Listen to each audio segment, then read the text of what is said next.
AFC and NFC playoff race is coming down to the wire, but who will make it to the postseason? Stay tuned because our predictions might surprise you. If I were to make a prediction right now, I know Indy's there. I'm going to go Pittsburgh. In today's episode, we covered the NFL playoff picture and stay tuned for some big MLB signings. Yoshinobu Yamamoto made his decision, and it's the Dodgers. 12 years, $325 million, making him the highest paid pitcher. And we react to Deontay Wilder's disappointing performance in his latest fight.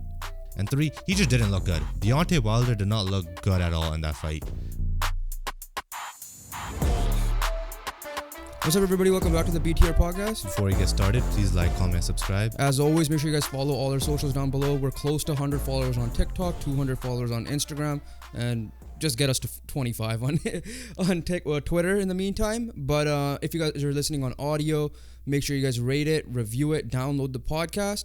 Before we continue, just want to once again, we're recording this on Christmas night. As you could tell, it's a Tuesday episode like we mentioned last time. So happy holidays, whatever you guys celebrate, Christmas, Kwanzaa, Hanukkah, whatever you guys celebrate. But as always, even though we don't talk religion on this podcast, but we are Punjabi, we are from the Sikh religion, so we gotta remember the Shahidi Diwas of the Char Sahibzade.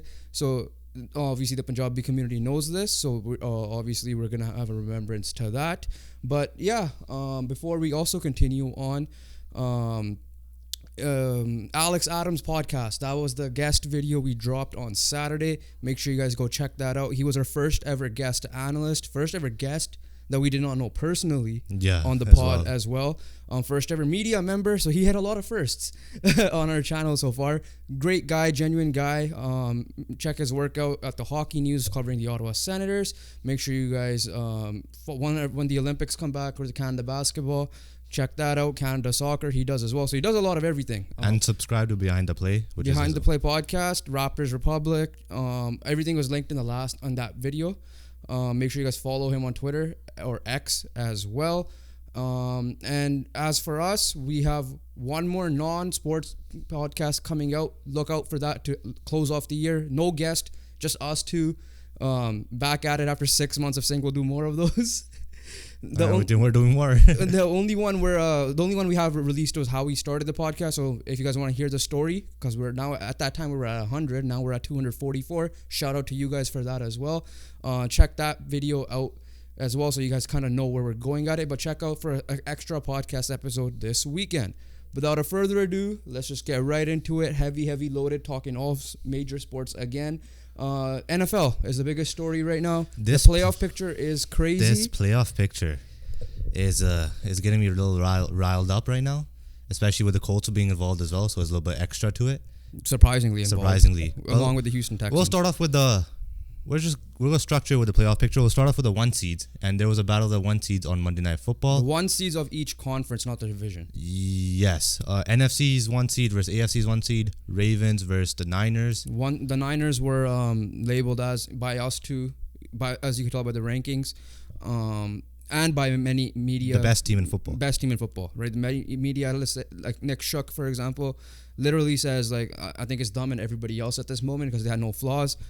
Baltimore Ravens might be in that picture now because they destroyed them in San Francisco. Obviously, it was a 2-touchdown score. Brock Purdy, 4 interceptions. We'll talk about the MVP race in a second because it involves these two teams anyways.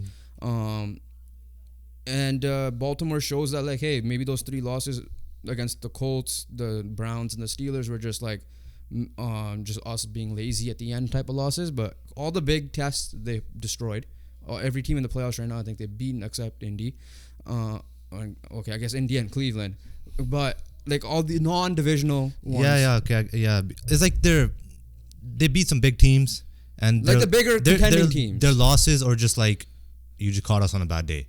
Yeah, that's the type of the losses they had. Watching this game though, like obviously started out slow. The ref got involved. Jovan was pissed because he had picks on that game. It didn't matter at the end, but I know. But I've never seen that before. Obviously, little scary moment there as watching the game wise. But after that, it was all Baltimore. Like they literally cooked. Their defense was insane. Kyle Hamilton showed why he's one of the steals of that draft in 2022. Obviously, who's their DAC now? McDonald, I believe. Either way, I forgot his name. The I'll be honest defensive with you. coordinator is cooking still, and Monken's got this offense rolling. And Yeah, the biggest story here is Monken on his year one. A lot of question marks in the offseason. year one coming from a college. Coming from college. But College the OC. question marks for the Ravens were like, we don't have a quarterback potentially. We have no wide receiver corps. Our OC's year one in the NFL, basically. What are we going to do? They figured it out. They got Lamar signed. They drafted Zay Flowers. They added in OBJ. And even with Mark Andrews down, right, they're still getting open receivers down the field. Isaiah Likely is still a decent tight end. I'm not saying he's like some top 10 tight end in the league or anything like that, but he can be potentially. But he's making it work with him, and so that on that side, that's the bigger situation. Let's talk the playoff picture with this, and we'll bring in another game. Yes, so we'll focus on the AFC side first. We'll get to the Niners later on. Yeah, so we're gonna AFC side. We're not gonna preview this game. It will be the biggest game of the week. Yeah. But it is pretty much the battle of the 1 seed next week or this coming week in Miami versus Baltimore. And This game will be in Baltimore. Right now, Ravens have a this is not really updated, but before this game, it was 65% chance of the first seed. Obviously, they're clinched their playoff spot. So did Miami as well. But this game is being played in Baltimore. The stakes on this game are Baltimore wins, they get the 1 seed. pretty much 100%. Yeah. But if the thing is, if the Dolphins lose, their division title could be on the line for the last game against Buffalo, assuming Buffalo beats New England next week. Yeah. Baltimore's 12-3, Miami 11-4. Obviously, tiebreaker is going to be their head-to-head matchup, and then unless something crazy happens in the last week. But so out of the 1 seeds, Miami, we'll talk about that game very quickly here. They answered the question of can they beat a big team, and we consider Dallas being that big team, even though it is Dallas. And we know what happens to them late into the season and going into the postseason. They're living up to that name, but we'll talk about that later. But they came out. They had adversity. They came back, put a good late drive, and won the game, essentially. Through their field goal kicking, mainly, this time. Yeah, Jason Sanders' game-winning field goal for Miami. Close game, edgy game. It was like more of a defensive battle, defensive showdown than it was... It was like a game where, like, is it going to be offensive shootout or is it going to be a defensive showdown? It was a defensive showdown. Obviously, both teams are very well rounded on both sides of the ball. And at the end of the day, Miami took control at the end, got the game-winning field goal, good drive at the end. Tyree coming back obviously helps as well. And I think Waddle got hurt. Yeah, Waddle did get hurt in that game. They proved that they could beat a good team, which was one of their biggest question marks. Obviously, you're still going to have the Buffalo Bills, depending on what are the stakes on that game as well. So assuming if that has some stakes to that game, you have another test there in 2 weeks. So you got to prove yourself again. It was a good win to have, especially near the postseason. And obviously it's like kind of like the opposite of the Eagles type of thing. So they're going to need to keep it rolling, right? They got some couple good games left as well. So that's essentially, that's the battle of the 1 seed. The winner will get the 1 seed. The loser will most likely get the 2nd seed, because going on to the 3rd seed, I think Kansas City losing to the Raiders, disappointing loss once again. Like I said before, 2nd seed is not locked if the Dolphins lose, by the way. It could still be the Bills. Like I mentioned before. Well, because there's no guaranteed 2nd. Yeah. But I'm anticipating... If the Ravens, even for the Ravens, the Browns right there too. But I think 2 games. I think if Ravens lose, they should be the 2nd seed. But if Dolphins lose, they could get knocked down to like the 5th seed. Yeah, no, I'm anticipating these 2 teams though. That's just me. I'm not saying like there's no debate about that or anything. I just think that one of these two teams will be the top 2 teams. That's my prediction. You're confident in that? I'm confident in that. But if Dolphins lose, I'm confident in the Ravens finishing top 2 and then falling out than the Dolphins for sure, because Buffalo's on a hot streak right now. Bro, I'll just say this much: Dolphins lose, they're gonna be 11-5. Yeah. Bills win, which should play the Patriots, which should win. They'll be 10-6. That's a winner takes division game in week 18. Yeah, the potential Sunday nighter in that case. Yeah. So it's no guarantee Dolphins are. True. Yeah. I'm anticipating Miami to be that team. Yeah, that's what you're projecting. Because I projecting. feel like they figured it out. They want revenge against Buffalo. That's just my opinion. I'm not saying disagreeing with you what you're saying there, but for me, I'm just most likely the case, even based on percentages, those are the top 2 teams and to finish in the conference. Let's talk about the number 3 seeds. Essentially, 3 and 4 seeds. 3 and 4s are between the Kansas City Chiefs, the Jacksonville Jaguars, the Indianapolis Colts, the Houston Texans, the the Las Vegas Raiders, and the Denver Broncos. All of them have a say in theirs. They do all have a say. It is more likely that the Raiders... It's most likely the Chiefs will still win the division, though. The Raiders... I think the Broncos are done. Broncos are finished. Them losing to the Patriots is absolutely done. They don't really have the tiebreaker in their favor if it comes down to like multiple teams. Yeah. More than 2 teams.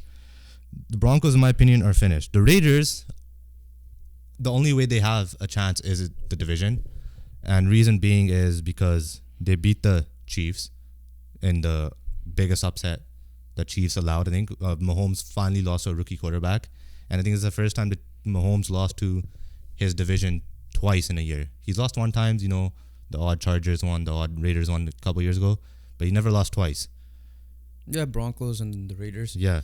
So their scenario is basically they win out, right? They beat Indianapolis, they beat Denver, the Raiders, and the Chiefs have to lose out. Yeah. So it's still very improbable.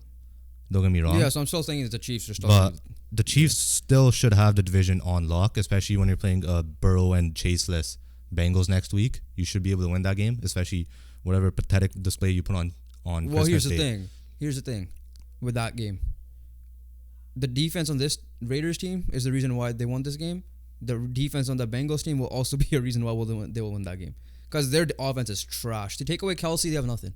Honestly, literally nothing. With Kelsey, they have nothing. Yeah, I'm saying they literally take away Kelsey, they have nothing. Bro, like, I can't even defend Kelsey. Kelsey's part of the thing. Yeah, I know, but like I'm just saying, like if you take your main weapon away, they're gonna force everyone else to win it. So that's true. So even if you I get your point. Kelsey hasn't doing anything himself. Yeah. I know, but at the same time, if you're gonna put like 2 guys on him because they know it's Kelsey, and once he's rolling, no one else scares you on that team.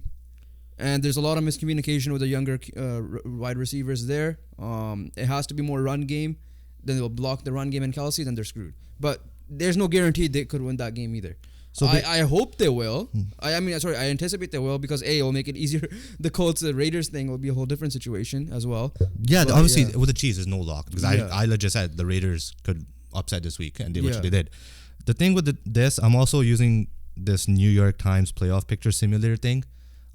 Their current projection chances right now are 98% to win division and make the playoffs. Yeah. So it is a long shot for the Raiders, but we still gotta put them in conversation because they have two big wins, right? Once dropping 63 on the Chargers, and now beating the number 1 in your division, Chiefs. And right now, Chiefs are looking like they're gonna have the 3 seed locked because the Jaguars are on a 4-game losing streak themselves. No, that's my point here, though. The Chiefs don't have. Chiefs could still drop to 4 easily. They could split the last 2 games. Let's just say the Jaguars. I mean, Trevor Lawrence is injured. Not even just the Jaguars. That's why I threw Indy and Houston in there because Houston and Indy could still finish 3rd, not just the Jaguars, right? Because the Jaguars are also playing Titans and Panthers. So honestly, I anticipate them to be the division winner and take it, but that means they could be the 3rd seed easily as well, right? But like, the thing is, you can't really guarantee Jaguars because they've been very sloppy themselves. Yeah, because we don't even know if T-Law's been playing hurt and he's hurt again. The thing with the Chiefs, if it comes down to Chiefs and Jaguars for 3 and 4, the Chiefs have the tiebreaker. True. Right, and also Chiefs are not playing that good competition either, like the Jaguars. Chiefs win, they're 10-6. Jaguars win, they're 9-7. Chiefs win, they pretty much have the 3rd seed locked, in my opinion. Yes, because they have that extra game already, like you said. But there's no guarantee, like we said. Like I will not be surprised with this Chiefs team. There is no guarantee. Yeah, I will not be surprised if Cincy wins because Cincy's fighting their way in as well. But let's talk about that division that had a horrible day. All 4 teams in the because that's me the 6. We'll just quickly get this out of the way. Browns are looking like your 5 seed. Yeah, locked. Oh, well, they could still switch with Buffalo, in my opinion. Yes, 5 and 6 are looking like locked. A clear picture now. Yeah, with the Bills and Browns. Yes, There has to be a colossal collapse. I don't think that's the case between those two So those teams. two should I have. anticipate the Bills to be in there. Yeah. They are in there now. I didn't know what Cleveland is until they're just winning. According to this, 99% chance for Browns to make the playoffs, 90% chance for the Buffalo Bills. So yeah, like Cleveland's in. I think Buffalo was going to be in anyways. So they're just proving me right. But let's talk about the AFC South. And the 7th seed. We'll just combine both together there. Yeah, so because AFC South, all 4 teams lost. Obviously, Titans don't have a say in this. But they still lost. They still lost. It's a bad day. They were winning, if I wasn't mistaken. Yeah, it took a Seattle against game. Seattle, and Seattle had. We'll talk about Seattle in a sec too. But so that they just lost. They're out of the picture. They're out of the playoff spot. They're probably gonna draft top 7.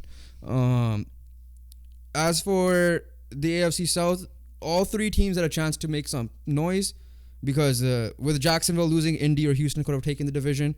With also some of the teams behind them losing, they could have gained ground. One of those 2 teams. Exactly. Obviously, we're more pissed off because we're Indy. So we'll talk. Houston has an excuse more so because they didn't have CJ Stroud. But Indy, let's talk about that game. Let's talk about Indy's perspective here. Yeah. All right. First, we'll start off with the game. Let's just talk about the game first. We'll then I'll have a question about Indy. Yeah. The game, boring game. They had a great first drive. Then it fell off. Michael Pittman Jr. JT came back. He was okay. And then they realized that he's the only weapon because Michael Pittman Jr. is not there. Because of that, it was pretty much the Kylan Granson carry. Outside of that, like the big question, obviously the trenches, they were horrible both sides. Offensive line that performed to what they were supposed to. But the big question mark is the defense. And I've always said it week in and week out. I understand when Gus has good games against Pittsburgh, for example, but you can't carry them back to back. Last year was a similar situation. I get it. Last year there was a whole shit show, so I'm not going to blame it too much. So I didn't mind Gus coming back. But watching this year, I'm watching other teams, not seeing blitz packages, not seeing other things. I think Gus has to go, and this game proved it. I'm not the only one. All of the Colts beat writers are literally saying, yeah, it's not just on Gus for this season. I get that, or this game in general.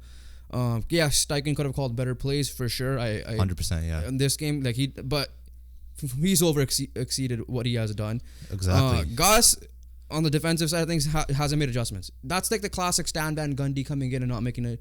His coaching style adjustments like a Bill Belichick, Mike Tomlin, Pete Carroll, right? My take on the very quickly though, but yeah, like Gus should be gone at the end of the year, especially if they miss the playoffs. But even if they make the playoffs, I don't anticipate them to be anything crazy in the playoffs. They might be a first round exit. We'll make a prediction on the 7th seed in a second. Names out there: Ejiro Evero, because you're already getting in there. I'm getting there right now. I'm getting off this rant. Ejiro Evero is a name out there. You look at it, and then anyone from San Francisco, just bring in. I don't care. That's it. I was going to give my thoughts on the game, but this guy straight went to coaching. I was kind of. He's very passionate. You could tell. You've been bringing it up a lot, right? More than me. But yeah, no, I'm on your boat here. Obviously, offensively, we're terrible. O-line was the biggest issue in my opinion. So a healthy couple of drops too. A healthy Braden Smith coming back should help that out O-line out for the last 2 games. A little bit concerning because the last 2 of the 3 games, this one and the Bengals one, were really bad. Like. They weren't like, the Saints game or like the Browns game were like, it was a heartbreaking loss type thing, right?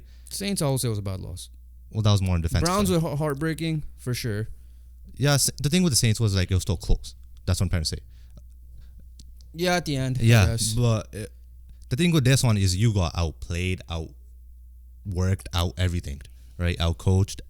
And offensively, again, O-line is the main thing. And getting Pitt back healthy will be huge. Defensively, why are you playing soft coverage on Atlanta's number 1 dangerous weapon, which is Bijan Robinson?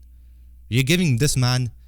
Okay, Bijan is those guys. He's big, he's hard to tackle, but he's very agile, he's very quick on his feet. It's very Ron Rivera-esque from it. That I'll get to that later. But the thing here is you're letting that guy come at you full speed, make these cuts and everything. Of course, it's going to be impossible to tackle him when you're giving him so much space to build up speed. He made Zaire to make Franklin those cuts, I'm using soccer here as an analogy. You know how you're going 1v1s, doing all these moves. You got to come at the defender with speed. It's the same thing. You're giving him chance to build up speed. Obviously, these cuts are going to be lethal from him. So that was the main point. I was like, okay, it was too much soft coverage. And also, Atlanta's O-line is they're no slouches, right? Jake Matthews and Chris Lidstrom are legit O-linemen, and bringing in extra pressure, I thought you brought in way too late in the 4th quarter. You had to get that done earlier as well. Like you said, no adjustments from Gus. I'm on the same boat as you. He's got to go. He's got to go. I don't care. He's got to go at the end of the year, no matter what. Win, make the playoffs, not make the playoffs, win the Super Bowl. That's the only way I'll keep him if they make it to like the championship game in general. But that's about it. To your point about Bijan, like I said, he made Zaire Franklin miss. Exactly. Not just him, but maybe other guys as well. But like Algier and all that, I don't know. Like you have to make adjustments. The thing is this: you're giving that guy full speed to come at you. I don't think any linebacker or safety is going to tackle him or cornerback. Yeah. Right? Like it's not just Zaire Franklin. I don't think Fred Warner is tackling him. Oh, I know. Yeah. So the game plan was just brutal from the get-go. Overall though, like what you mentioned, this Bengals game, the Saints, in my opinion, the Saints game, they were bad. They can't bounce back, won a couple in a row right after that, right? So, and to be honest, Tampa was on a hot streak, I think, at the time when they beat them, as well. Recently, it was Pittsburgh. They beat them as well. So in this case, Las Vegas is kind of on a hot streak. I know they had like one bad loss in between or whatever the case may be. Can end their hopes there and make your chances solidified. Obviously, we'll make our anything else with the 7th seed.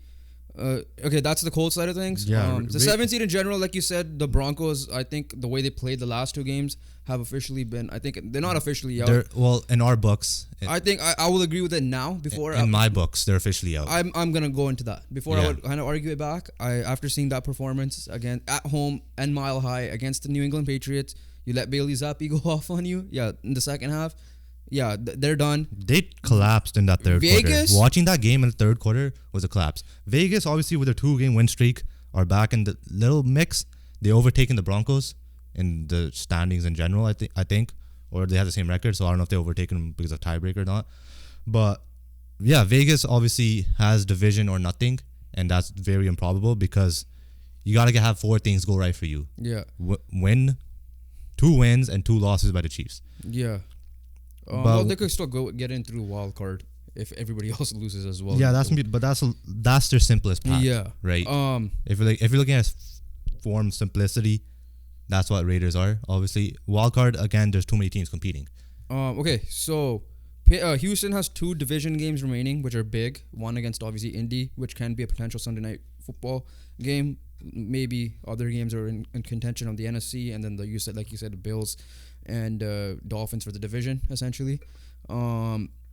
Steelers have the Seahawks and the Ravens. So that's going to be a big game in general. And then the Bengals have the Chiefs and the Browns. Yeah, so here's the thing. If I were to make a prediction right now, I know Indy's there. I'm going to go Pittsburgh.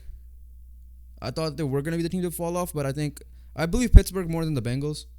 Right, and Pittsburgh beat them. Right, was that Pittsburgh did beat them? Yeah. So that was the Saturday game. Yeah, so Pittsburgh destroyed them. Pittsburgh, one more win, they'll be 500 again. They'll be in the picture in the last week, anyways. If I were to pick my 7th seed, because this Indy team is giving me way too much 2021 vibes at the moment. Obviously, expectations are way different. This is still a successful-ish season for Indy because beginning of the season expectations, they're not. Obviously, they passed that, but when you're in this moment and you feel that's gonna look bad. But I still feel that's 2021 case.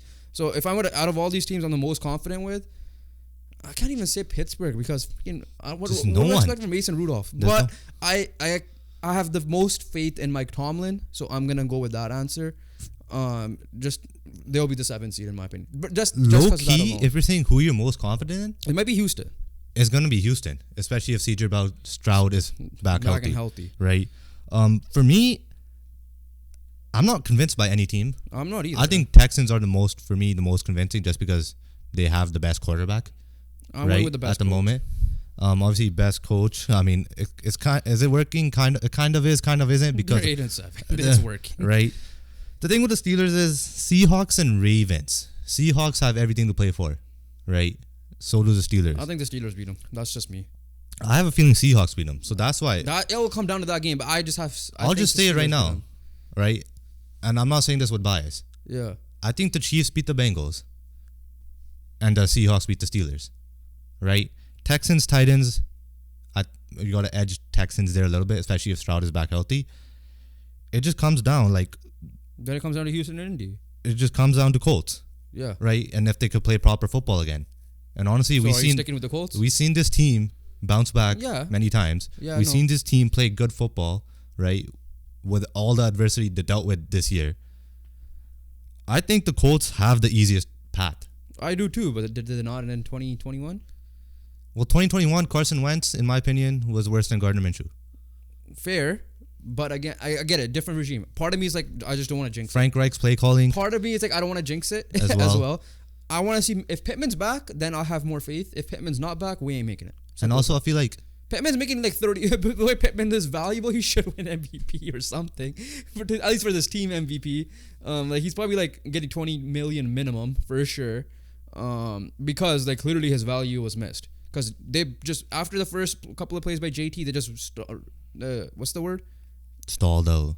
Yeah, like the offensively. box, whatever the thing. Oh is. yeah, they just filled the box basically. Yeah. Essentially, yeah. Then try to make the receivers make plays, and it did not work. But right now it's looking like Pittman should be on his way back, right? And also hopefully Braden Smith as well. So this team's gonna get. Are you sticking with Indy as a final thing? Yes, my biggest thing with Indy is just, can you just play well again, type of thing. Can you go like do what you did against Steelers for the next 2 games? Okay. Because at the end of the day, it's gonna take both wins, right? You're gonna have to win both games. But me personally, I think the Steelers have it way too tough. I think the Bengals have it way too tough as well, right? And I think the Browns are not gonna be I think the Browns, depending on what happens in the Miami-Baltimore game, the Browns might have a division to play for in the last game as well, because they're gonna have to play the Bengals in the last game. Yeah. So from that perspective, there, I think the Bengals might be out, right? I'm eliminating the Steelers because I think the Seahawks will win, right? And also Indy has a tiebreaker over Steelers as well. Yeah, I forgot about that. They forget about that. Yeah. I don't know. I'm just. So for me, it's personally, I think it's down to Indy and Houston. I forgot about the tiebreaker between Indy and the Steelers. I think it comes down to Indy and Houston. It's just that can these teams just figure out these last 2 If that's games? the case, then I might have to switch up a little bit. So that's why I'm In my opinion, Pittsburgh wins against Seahawks. Yeah, okay, That's yeah. me. That's fair, right? yeah, that's so I totally think they fair. finished 9-8. I don't know why. I feel like Indy will finish 9-8, and I feel like Houston finishes 9-8. Right now, the 7th seed, you could. Are you confident in the Jags winning the division? the division, yeah, 100%. Okay, so that's out of the picture like for you. a one Panthers win and they're good. Yeah. So I don't know how the triple tiebreaker works, Right now, it favors Indy. which it does clearly. Yeah, So if that's the case, then I'll have to go with Indy. it's it genuinely, it just comes down to this: can Indy play good football? So okay, what's the difference if Indy loses to Houston? Put that in the simulator. Like if Indy. So what do you want? So for that week, can you do it like for the whole Yeah, week? Okay, yeah. So I want Indy Indy win against Raiders, win against Raiders, lose to Houston, lose to Houston. and then Houston go 1-1 as well. So Houston. So that means lose. they beat Indy and lose the. So Titans win against Yeah. Houston. You want Steelers? And then the Steelers go 1-1 as well. Steelers go 1-1. So let's say Steelers beat the Seahawks. And then say Bengals and Raiders lose out. And the yeah, Broncos lose well, out. Steelers and Ray. So what does that say? That will be my final. That will be my prediction. It says 92% chance. Yeah, that's what it says. But like, doesn't it say like which percentages of making it? No, it doesn't give. It just says 92%. Because I don't know if Houston gets tiebreaker over Indy. I don't know what that does though. But okay, so if that's the case, they all have the same record, right? Yeah, 9-8. So who has the same record? So Houston, Indy, and Pittsburgh. and Pittsburgh. I think if they all go 1-1, they all play AFC opponents, right? Because The Steelers don't. I think it favors Indy. Because even if they lose to Texans. Yeah, if they go 1-1, yeah. I think How it much still did Indy favors. beat Houston again? It doesn't matter about that. No, I'm just saying in general. 31-20. Okay. Yeah. I just wanted to see the score's sake. But yeah, there's this. Okay, I'll change it because I forgot about the tiebreaker situation. Based on this, I think it's the winner between Indy and Houston, and I'll go Indy. All right, I'll go back to Indy again. Just like you guys are seeing right now, where it's very it's tight. wild. It's literally it's very tight. because I genuinely I forget about the tiebreaker situation. I really want to go Pittsburgh. I just Mike Tomlin, but that's it. Like, I won't be surprised. Like, you know what? I'll still stick with Pittsburgh. Fuck it. I'm still sticking with Pittsburgh. All right. They'll go 2-0, whatever. They'll finish out 2-0. So that's the AFC. But side. I want to have a question about you for Mike Tomlin before we move on to the NFC, because we're already on that topic. Yeah. Heard a debate between Shannon Sharp and Ryan Clark on First Take talking about this. Let's just say they miss the playoffs. They go 8-9, hypothetically. Should Mike Tomlin leave? He's not getting fired. There's talk, so the reports are he's getting extended, right? Mike Tomlin he's not the coach that deserves to be fired. But if Mike Tomlin's choice, should he leave Pittsburgh? Because last few years now, they haven't been this Pittsburgh. Like, Ryan Clark's a former Pittsburgh Steelers Super Bowl champ with the Steelers. So he knows the Steeler way. How people say heat culture, he knows the Steeler culture in that sense, right? But there is none of that right now. There's none of that right now. The defense has been, like, okay.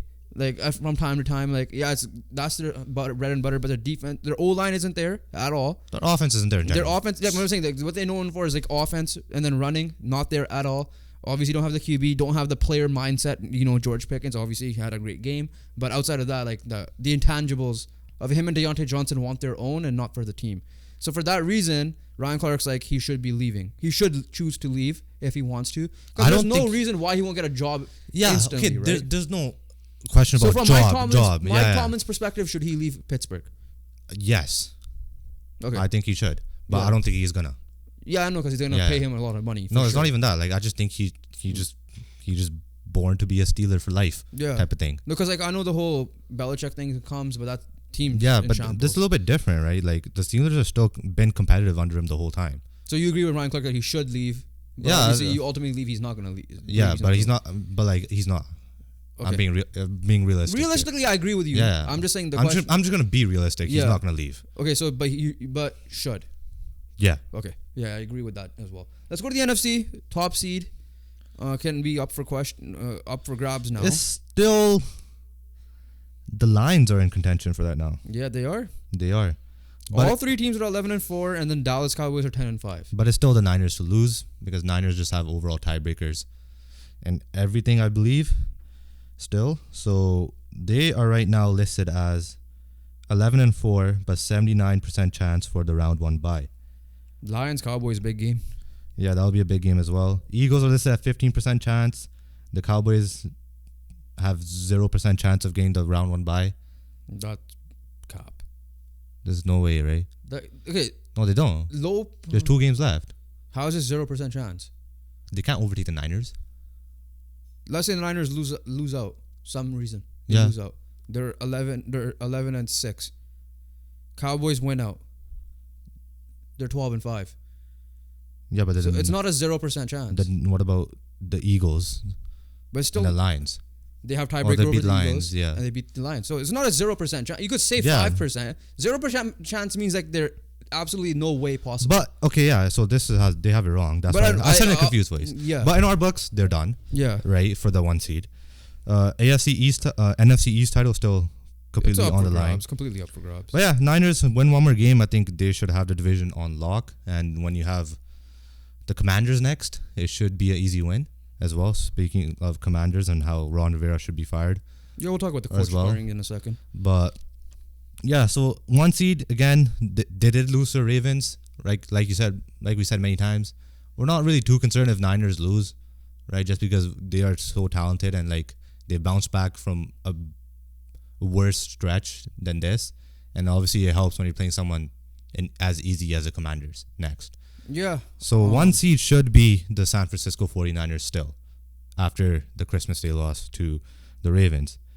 The 2-3 seed are now in question, right? Because the Lions and the Eagles are right now holding that position. What is it? Is it who's ahead right now? Is it Eagles? Right, so Eagles are 2, Lions are 3. Eagles should get it though, man. Cardinals and Giants remaining. I know they almost choked against the Giants, but it's like Cardinals and Giants. Exactly. There's no way. Like, they win 1 game. Let's say the Lions win 1 game. The Cowboys are out of the picture at that point, right? It should be out of the picture at least at that point. Yes, I know the last game could still come down to a win-loss situation, but I would favor the Eagles schedule. I think the Lions will get the 3 seed, but I won't, like, at the same time, if they beat the Cowboys, And somehow Eagles, which they've been doing recently, losing to some of the bad. Not really. They haven't really lost. They haven't lost to the bad teams, right? Except for a one Jets loss. They haven't really lost. Like the 3-game losing streak. It was the Niners, Cowboys, and Seahawks. Seahawks are still decent. They're still good enough. So yeah, but by that way, yeah, Eagles should get the second. No. I agree with that too. I think Eagles are your 2 seed. Unless there's some tiebreaker things we don't know based on the rest of the schedule. No, it doesn't matter because they're 1 game ahead of. I'm guessing their percentage is higher than the Lions to finish second.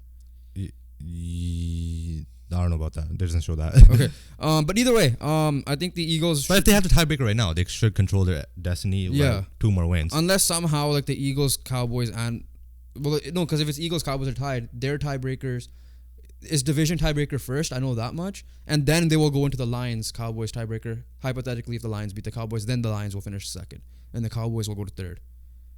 You get what I'm saying? Cowboys go to third if the Lions win. So if the Cowboys somehow get the tiebreaker on the Eagles, let's say the Eagles split it or whatever. Yeah, the Eagles have to split for that case. So Eagles will drop out. Yeah. So there's no 3-way tiebreaker because it goes division first. Yeah. So and then if the Lions beat the Cowboys. Yeah, I know that. Yeah, I know that. That's what I'm saying. Yeah, because then the Eagles. You were asking. That's why. No, I said between Eagles Lions only. Like, no. I'm saying the Eagles are out of the picture then. That's then it'll be the Lions. No, I'm just saying Eagles, Lions. If Eagles win out, Lions win out. Yeah, then it's Eagles. It's the Eagles. That's what I was asking that. I know about the division thing. Yeah. Right? So what he was trying to say is that if it's a tiebreaker between Eagles, Cowboys, and Lions, the tiebreaker from Eagles, Cowboys takes effect first. Yeah. Because they're in the same division. And then it will be the tiebreaker between the 2 teams there, which would be the Lions if they beat the Cowboys. But honestly, overall, Niners the Rams are not going to be an easy game. I still think they only need 1 win. Yeah. So at the end of the day, that last game might be meaningless. It might be from the Rams' perspective because they're not getting the division, right? There's 0% chance, literally. From both perspectives, it could be potentially meaningless. As long as we don't know if the Niners are gonna try to come out and get a revenge. But let's not go back to the Niners. We're convinced they're the 1 seeds here. Yes. We're convinced Eagles are the 2 seeds. Yes. We're convinced Lions are 3 seeds. Yes. Right. We are convinced that Dallas is the 5 seed. Yes. Right. The question marks are the NFC South winner and the 5 and 6. I'm very confident. So I did say the Rams or 6 and 7. I did say the Seahawks lose to the Steelers, but they beat the Cardinals, so that's a 9-8 finish for them. That being said, then Minnesota has to win out, Atlanta has to win out, Green Bay and the Saints have to win out, but for them they have the NFC South teams have a division implication. So I think the Seahawks are, for me, I'm not gonna say 100% lock, but they're like 70%. I'm like I said, what my prediction was from a week or 2 ago.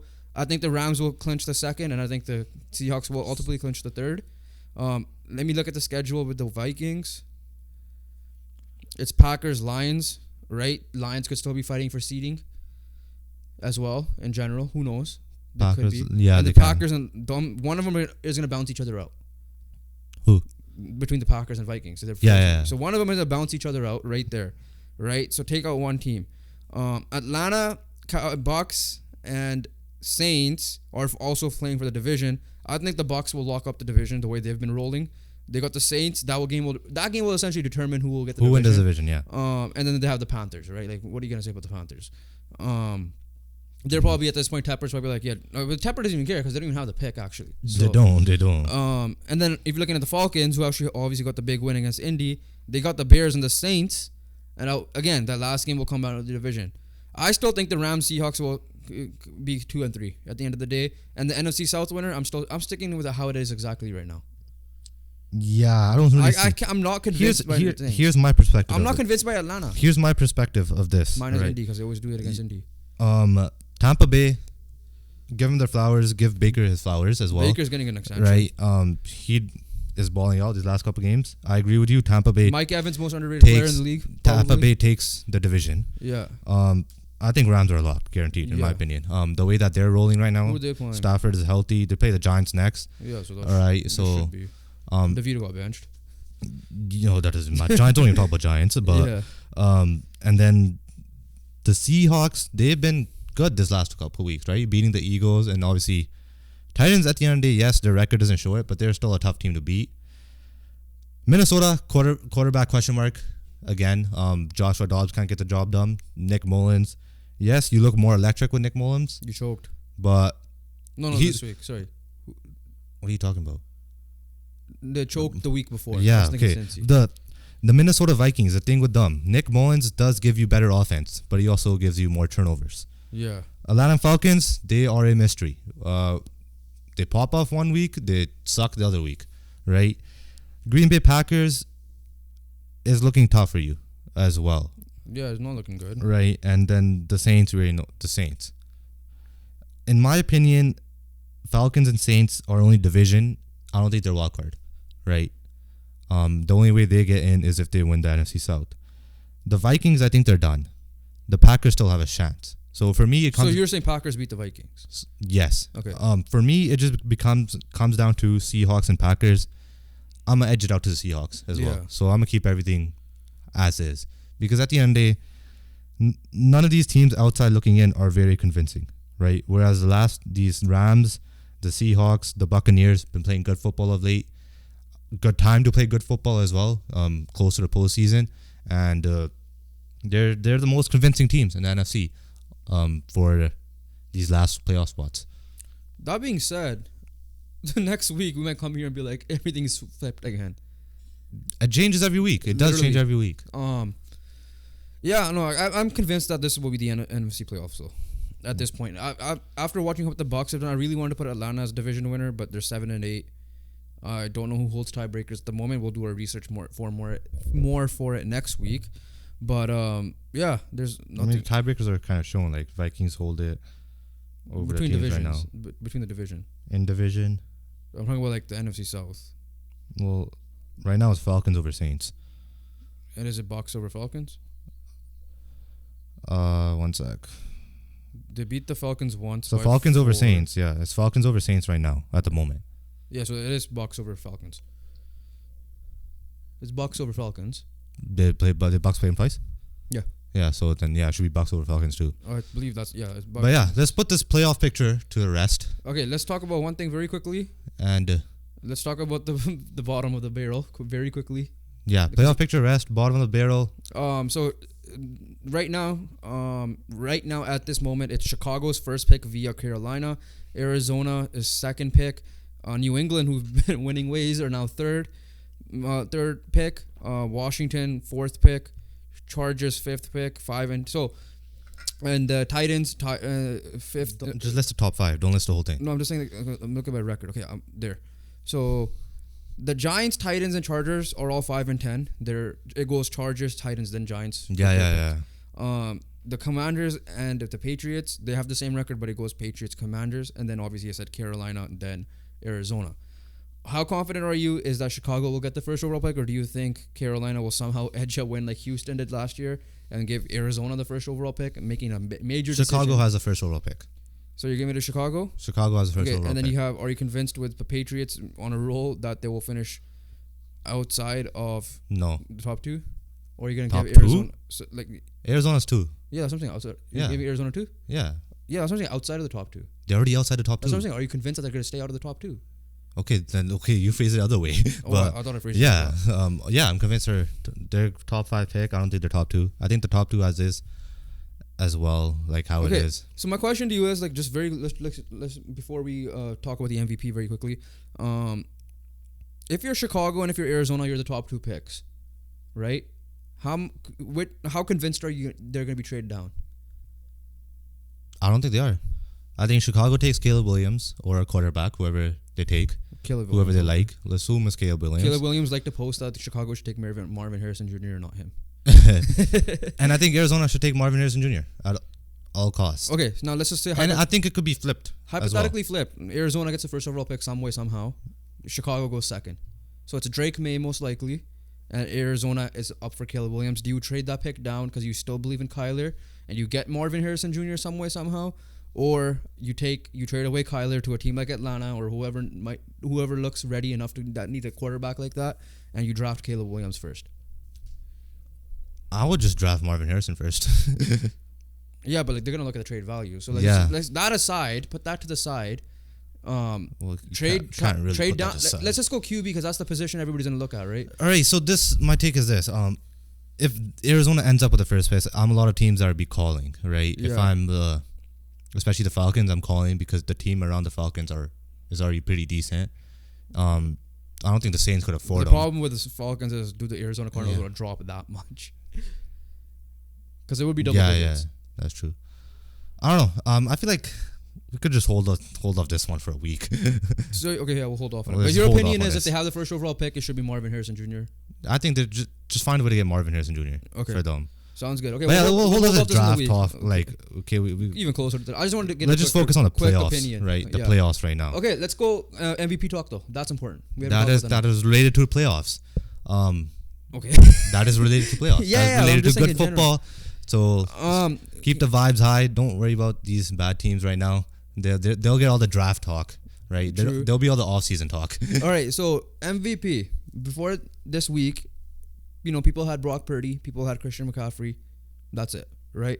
Because of last week's game, Dak fell off, and that this week not fell off, but I don't think it was on. I think Dak should be in consideration, but if they're really going QB heavy, or in this week Dak lost again, right? How much is it now that it's Christian McCaffrey one for me? For me, MVP is Christian McCaffrey. That's me. I'm gonna keep that there. I feel like because Tyreek Hill missing a game and then them winning 30-0 against that defense hurts him massively. And then number 2 for me is Lamar Jackson. Out of the QBs, it's gonna be Lamar Jackson and then Dak. How do you look at it? My MVP, my number 3, I'll just go backwards, is gonna be. I'm just taking a realistic approach as well. Tyreek Hill. I agree with you. Him missing a game is gonna take an effect. Number 2, it has to be Lamar Jackson. Number 1 is Christian McCaffrey. He is the MVP of this league. Like I said before, he was their only offense realistically up and before all that garbage time offense that happened later on in the fourth quarter. Because Ayuk popped off near the end. Obviously, Kittle had his moments. But at the end of the day, is the question mark in that game is why aren't they getting the ball to Christian McCaffrey enough? We got a Sam Darnold out sighting. Yeah. But Christian McCaffrey is what makes this 49ers offense tick. He is their best weapon, and there are a lot of weapons there. He is their best player, and there are a lot of good players there overall. And he is just a home run hitter every time. He's got his 21st touchdown today. And kills it receiving wise, kills it rushing wise, Probably blocking wise. like he has 20 plus touchdowns. Yeah. Right. So yeah. It's kind of hard. Like obviously for me it would have been between him and Tyreek, but obviously Tyreek I think is mostly based off the record. I think because of that, it's more Tua than Tyreek now.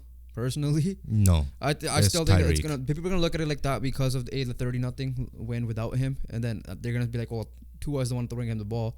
Right, that's why QBs get the love. Okay. That's why a receiver hasn't Yeah, probably yeah. won it. that is true. That is a fair point. Yeah, But look at this perspective. You can't overthrow Tyreek. If you overthrow the ball to Tyreek Hill, you should not be a quarterback in the NFL. I think Right. it hurts Tyreek's argument that's saying that Tyreek's saying that Tua is the most accurate quarterback anyways, so it Yeah. helps him. But it's Tyreek Hill. I'm not gonna get into Yeah, no, that's yeah, fine. like But I think I'm standing firm on that. Tyreek Hill has more MVP chance, or should you would be pissed? Should be more. I would be pissed if Tua finishes ahead of Tyreek. you would actually be pissed. I'll be pissed off. Going on a rant. I'll be pissed off. You'll be going on a rant. Huh? You would be going on a rant. Yeah, whatever. Just my I will- emotions. I will I'll not let be- my emotions out. I will not be surprised because it's gonna be a QB heavy. I'll let my emotions It's out. gonna be a QB heavy I'll say that. favored. It's gonna be QB heavy favored in my opinion. So in that case, I will not be surprised if Tua, especially What is your who's ahead? between those two. Yeah. Who do you think should be? Not like what the realistic is.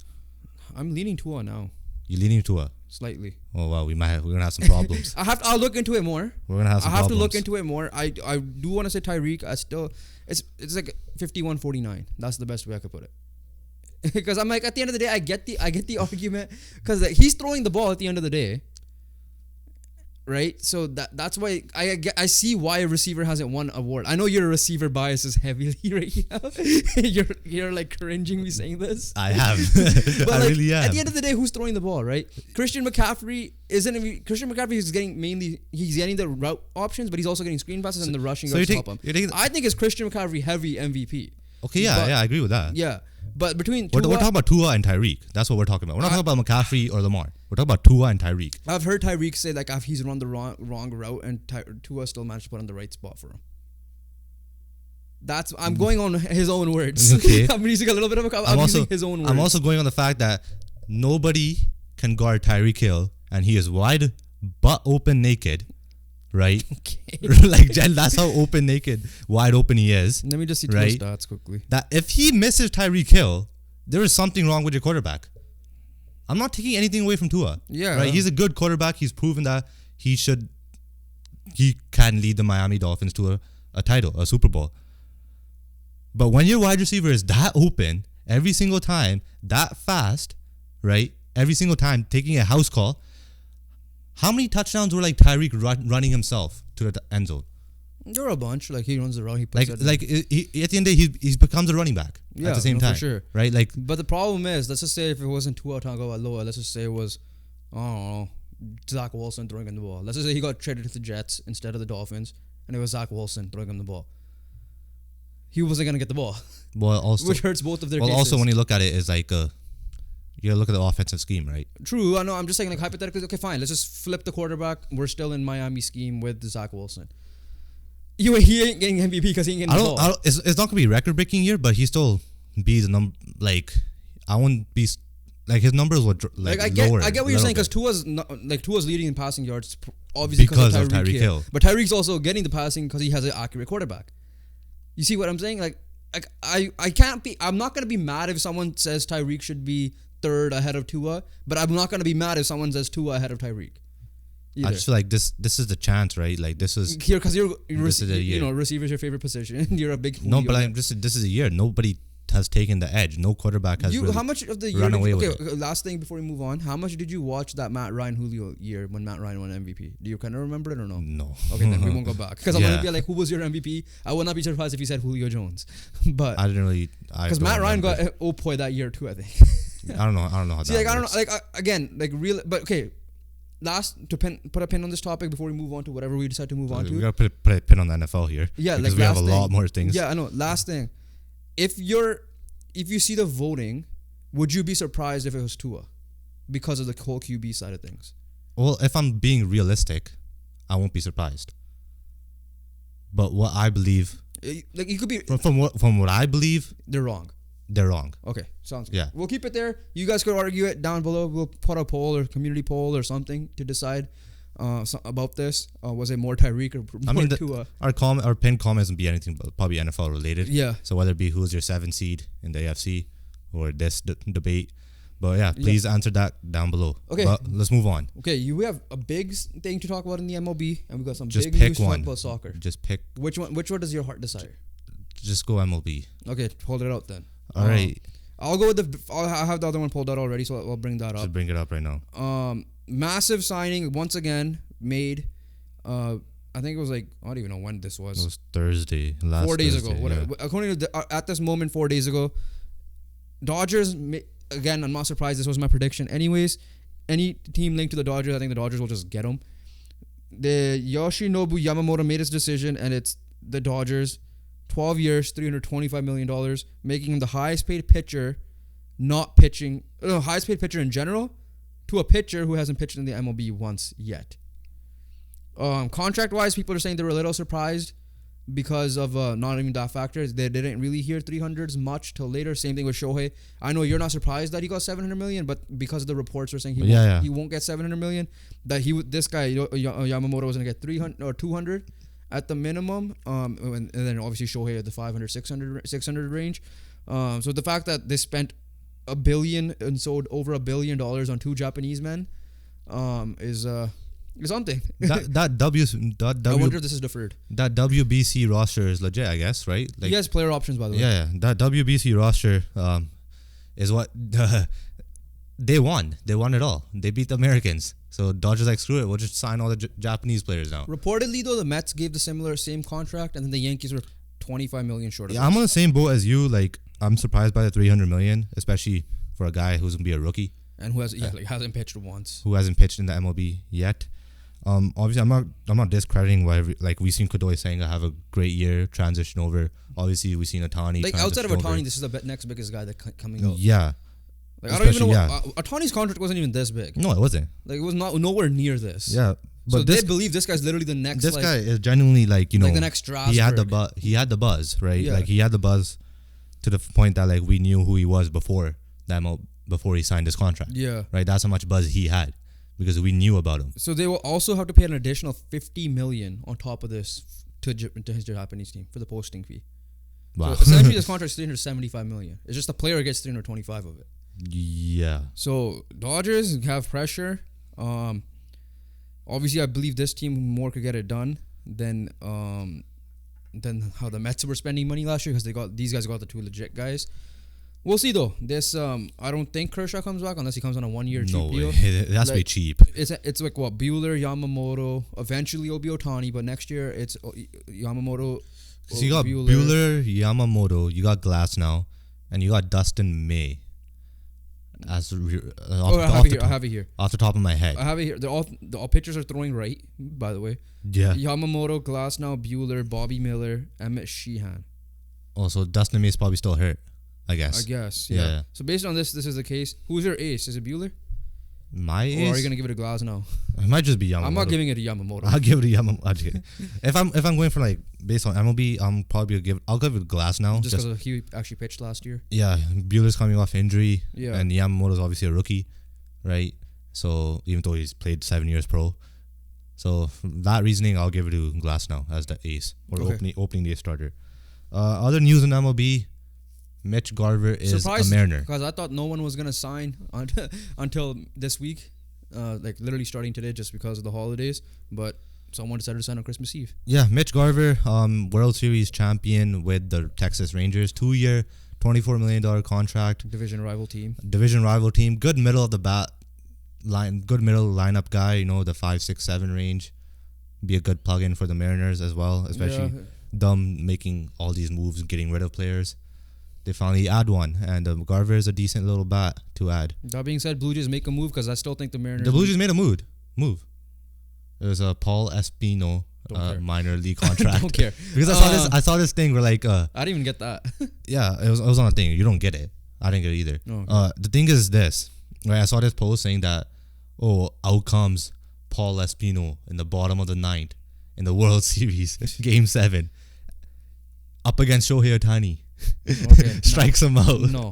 Blue Jays win the World Series. All right. That being said, I still think Seattle's got work to do. I still think they're one of the bigger losers. I anticipate the Jays to still make a big move more so than the Mariners will, whether it be Cody Bellinger, or you make a big trade splash. Or anticipate or not, Mariners made at least. We're both losers. Yeah. Right, and we're taking big L's right now, but there's still MLB offseason is a long offseason.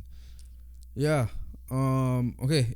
Last thing with the MLB, is there any other signings? No. Or trades or whatever? No. Okay. Last thing is they made some rule changes, which I kind of disagree with. So MLB Competition Committee has approved the changes for the 2024 season as per Jesse Rogers from ESPN. Instead of a 20-second pitch clock with the runners on, it is 18-second pitch clock now. Well, I'll get to that in a second. 4 mound visits instead of 5. If a pitcher warms up before an inning, he must face at least one hitter. I'll let you digest that thing for a second. And then runners lane to one. The first base is now widened to infield grass. So I guess the lane is. They're definitely making it offensive heavy. Yeah, that's true. Because they're giving more leeway on the runs. If a pitcher warms, that's the face that you made a weird face with. So I don't understand the pitcher warming up thing. Like in the bullpen, if he warms up. So I guess if you put someone out there, he must come out and face at least one hitter. So if you tell a guy to warm up in the bullpen. Yes. So he has to come out. If a pitcher warms up before an inning, does that mean? So like in between innings. I guess. So like when he's on the legit mound. Yeah, see, literally someone tweeted, "Someone help me understand this new pitcher warming up rule." I don't get it. Barring an injury, a pitcher who begins to warm up at the start of the inning will now be required to face at least one batter. The league says there were 24 instances last year where the pitcher that warmed up and was replaced before throwing a pitch. Okay, so adding 3 minutes. So I'm assuming in the mound, like this guy's warming up on the mound, if that guy goes up and warm out. Oh yeah. Yeah, that's what it is. So you can't come out and just throw like a warm up pitch and get replaced. And then like get replaced. So like, for example, Yamamoto's pitching, he comes on the mound for this 8th inning, right? Yeah. So if he steps on the mound, he has to face a batter. Yeah. He can't just come out and it's like, oh, let's go send in. Let me see what I say. Let's go send in Joe Yeah. Kelly. So they said pitcher. So they didn't say bullpen pitcher. Yeah. So that makes sense now. Yeah. Okay. Yeah. Okay. We've seen that before. 18-second pitch clock with the runners on. Why even change it? That's my thing. I don't think there's a point. I think like if anything, the pitchers are gonna be pissed. Even the hitters might be pissed, but more so the pitchers because the rhythm is gonna be off again. There's gonna be a little bit of adjustment in the first couple of weeks here. And then the 2-second, like maybe the 2 second add up, right? Like you're speeding them up further. Like what if they're like a little like tight or something, or whatever the thing is. I just think like the 2 seconds and how many pitches. Let's just say have a healthy season, about like 25 appearances. You want to say 25 to 30? 30. 30? 30. So the 30 with the 2 seconds, it'll add up, right? But like when it comes to it, I don't know. I mean, you're still throwing the same amount of pitches if you're healthy. The thing is you're throwing them in a quicker rate. Me personally, I don't have issues with that. I just have issues with that, like, they've got used to this 20-second, 15-second thing. Why just change the time? Just keep it the same.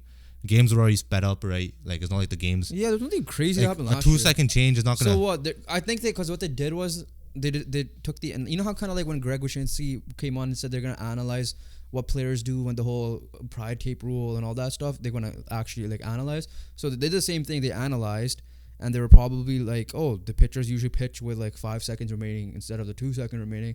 So why not make that like that? So slowly they might make the pitcher go to 10 seconds if that's the case. If that's the case. But yeah, in my opinion, I don't have any issue. You know who's going to be pissed off at this? Chris Bassett. Probably will be. But yeah, I don't think there's any issue with like, with health and stuff. Like obviously that's just normal game of baseball. Shit's going to happen, right? Whether without the pitch clock. Yeah. The thing I don't get is just why what's the point of making a 2 second change? Man, like if you're gonna make a change, make it like a 5 second change. Yeah. Or don't change it at all. Yeah, because right now it's 15 and then 20, right? Now it's 15 and 18. Yeah, so I don't get the difference there. Yeah, that's stupid in my opinion. Even the batter, it hurts the batter a little bit. Again, it's gonna be a little. Get ready before. There's gonna be a little adjustment period. So instead of them getting ready at the 11-second mark, they have to get ready at I'll tell you, this is not gonna be an issue come July. Yeah, true. Right. So at the end of the day. Yeah. I don't know. We'll see. Like we'll see what it comes down to. It's just gonna be a little adjustment period in the beginning, and you're good. Okay, let's go on to. You want to go to soccer right now? Let's go to soccer right now. Yeah, because there's been massive news here. Off the bat, big news that came out also on Thursday, 4 days ago. Remember the whole Super League saga from a couple of years ago? Yes, I remember Super League. So apparently they went into court or whatever, and their plan is now revived after UEFA loses the court battle. So the promoters of a Super League announced plans for a new breakaway competition on Thursday after the EU's top court rule filed that UEFA had used illegal tactics to stifle a previous project. Now, again, we're not like there's a lot of shit that UEFA does wrong too. We're not saying that here, but it makes a serious legal setback for UEFA and for soccer's world governing body FIFA, finding that their tactics are threatening to ban future Super League clubs and players from taking part in their competitions broke EU law. So essentially, like UEFA is saying, like, oh yeah, if you do this, you can't play in the Champions League. Yeah, stuff like that. So like, which is we don't follow golf, which is very like or what is it? Live golf PGA vibe here. And yeah, so there's all that because UEFA operates as a monopoly, setting the rules, blah blah blah, like all that stuff. My business brain has to kind of recall all this meaning. Yeah. Yeah, so the powers of FIFA and UEFA are not subject to such criteria because remember how FIFA was saying I think you can't like also compete in the World Cups or your international teams. So there's that factor. Well, there was a lot of things, right? Yeah. UEFA just didn't want to. They want to be the top dog, right? It's basically what it is. They're like, okay, we're the top dogs. The Champions League actually means something. So if you, for example, Man United joins the Super League, you can't play in the Champions League. Yeah. Right? If Barcelona joins the Super League, all your Champions League trophies are gone. Yeah, so like the fans will fight it because... So that's what happened then. It's very MLS-esque that there's no relegation or no promotions, so which means the small clubs will never have that chance, like how Leicester City had their moment, which I get it. Yeah, it's a rare thing, but still happened. It happens. Even the Champions League wise, you look at Porto back in 2004. But yeah, so the fans are still going to fight this, obviously. But then a lot of teams have come out. I don't have the list of teams, but like I know Man United have come out instantly and said they're not going to be part of this. Man City has said it. I think Liverpool have said it. I think a bunch of Spanish teams minus Real Madrid and Barcelona have said it. So I saw a meme where like Super League schedule, Madrid, Barca, Barca, Madrid, Madrid, Barca. Exactly. Because those are the two teams that mainly want to do it. I think Juventus might be part of it. I think a couple of, Fenerbahce. No, not Fenerbahce. Feyenoord, sorry. Feyenoord. I think PSG, Bayern. I think so. Like couple. Bayern's agreed. No, they haven't agreed. Oh yeah, because Bayern was never agreed. Bayern was none never of the German agreed. leagues. Yeah, I yeah. think, really Bayern never clubs agreed. Yeah. So yeah, right now it's like Real Madrid, Barcelona. There's a lot of work that needs to be done in order to get the Super League going. For example, getting teams to play for your tournament. Yeah. But the thing here is that like there's gonna be a lot of drama, for sure. Because what's his name is Florentino Perez. Yeah. And he was talking about this while he has the Champions League trophies behind him. Yeah. Just hilarious. So the new plans are announced on Thursday are for 64 teams to be split into 3 separate leagues with 16 clubs in this top star league divided into 2 groups of 8. A second tier known as the Gold League, which is also would feature 16 clubs divided into 2 groups of 8, and then the third tier will be the Blue League, which includes 32 clubs in 4 groups of 8. Participation will be based on sporting merit. There will be no permanent members, and clubs will remain committed to the domestic leagues. So yeah, it's definitely live golfish. I think because you could do the live golf stuff and then do the PGA Tour. And the 32 women's competition is also planned. The effect here is on the players, man. Like, how many games do you want them to play? Obviously, you got. If that's the case, like we don't even know the full details, we're gonna just say it. We're gonna speak of this from a Premier League club perspective, right? Okay. We're gonna go Man City on last year's run. Yes. Man City has the Premier League to play. Last year, let's say they're all in competitions. Which, they had to go pretty much till the last. Man City had Champions League. They had Premier League. They had Champions League final. Yeah. FA Cup final. Let's just say they were in the Carabao Cup final too. Yeah, let's just say semi-finals at the minimum. So that's 4 competitions there. Yeah. Right? Let's say the Euros were last year. Yeah. Right? World Cup was. Or World Cup was in between, last season, right? So World Cup. That's 5 major competitions. Yeah. Right? Obviously, FA Cup and Carabao are like the bottom 2 of the 5. And now you're looking at Kevin De Bruyne. Can't even get on the field this year. Right? So just see how much toll that took on someone's body last year. Kevin De Bruyne was a part of all 5 competitions. While you're at it, we'll bring this up in a second. Did you know the Club World Cup was going on? Yeah, I saw. Speaking of Man City, they were playing in that as well, and they won it. Well, no one cares. That's a whole story. But like they were gonna. They were involved in that too. Yeah. So the point is here, like the players are gonna get injured. Kevin De Bruyne being one main example. Kevin De Bruyne, obviously, end of his prime, kind of coming. When you're gonna look at it, like when you look at age wise, so we're not gonna see much more of like Kevin the Baller type thing, right? Like, and with his injuries and stuff, it's gonna make it more difficult. So the point here is, it's a lot of games, a lot of toll on the players, no real breaks because you're gonna go from one competition to another. You're playing 3 games a week. So yeah, that's why Man City, like, I think came out and like said they're not part of it either. I don't know. We still have to do a little bit of our research on this because at first when I saw this, I'm like, why is this such a bad thing? Then I looked into it the initial plan. Obviously, I looked at it more so that they're going to get questioned, banned from it. That being said, UEFA and FIFA are corrupt themselves, right? Like they're going to do something similar with the Champions League, anyways. But we will see what happens. But I'm just looking at players. I'm not on any of this like. Yeah, because if it's an additional thing, that's on the team's choice. So that's a team issue there. I'm not basing it on this like business stuff. I'm just straight up saying health. I'm just bringing health into it, right? Because that's the most important thing here. Yeah. We got to do our research. That's the simplest way I can say it. From the business side, yeah. From the business side, but it's clear the number one reason why I'm against money. it. For the big clubs to keep the money too. The number one reason why I'm against it is the health. Yeah. Right, because you're running players into the ground, and another thing is like Kevin De Bruyne is you like the relegation and the promotion thing, because like I said, so us being in North America, Canada specifically, none of us really have a team unless you're born in England that has a small club team. Realistically, you want a small club story like Leicester City. Don't get me wrong, but we're Man United fans. Cousin or Jeevan and his family Liverpool fans. Other cousin Arsenal fans, right? Someone else we know is a City fan. Same thing on the other side. Someone's a PSG or Madrid or whatever fan, right? But if you're in those countries, you're gonna root for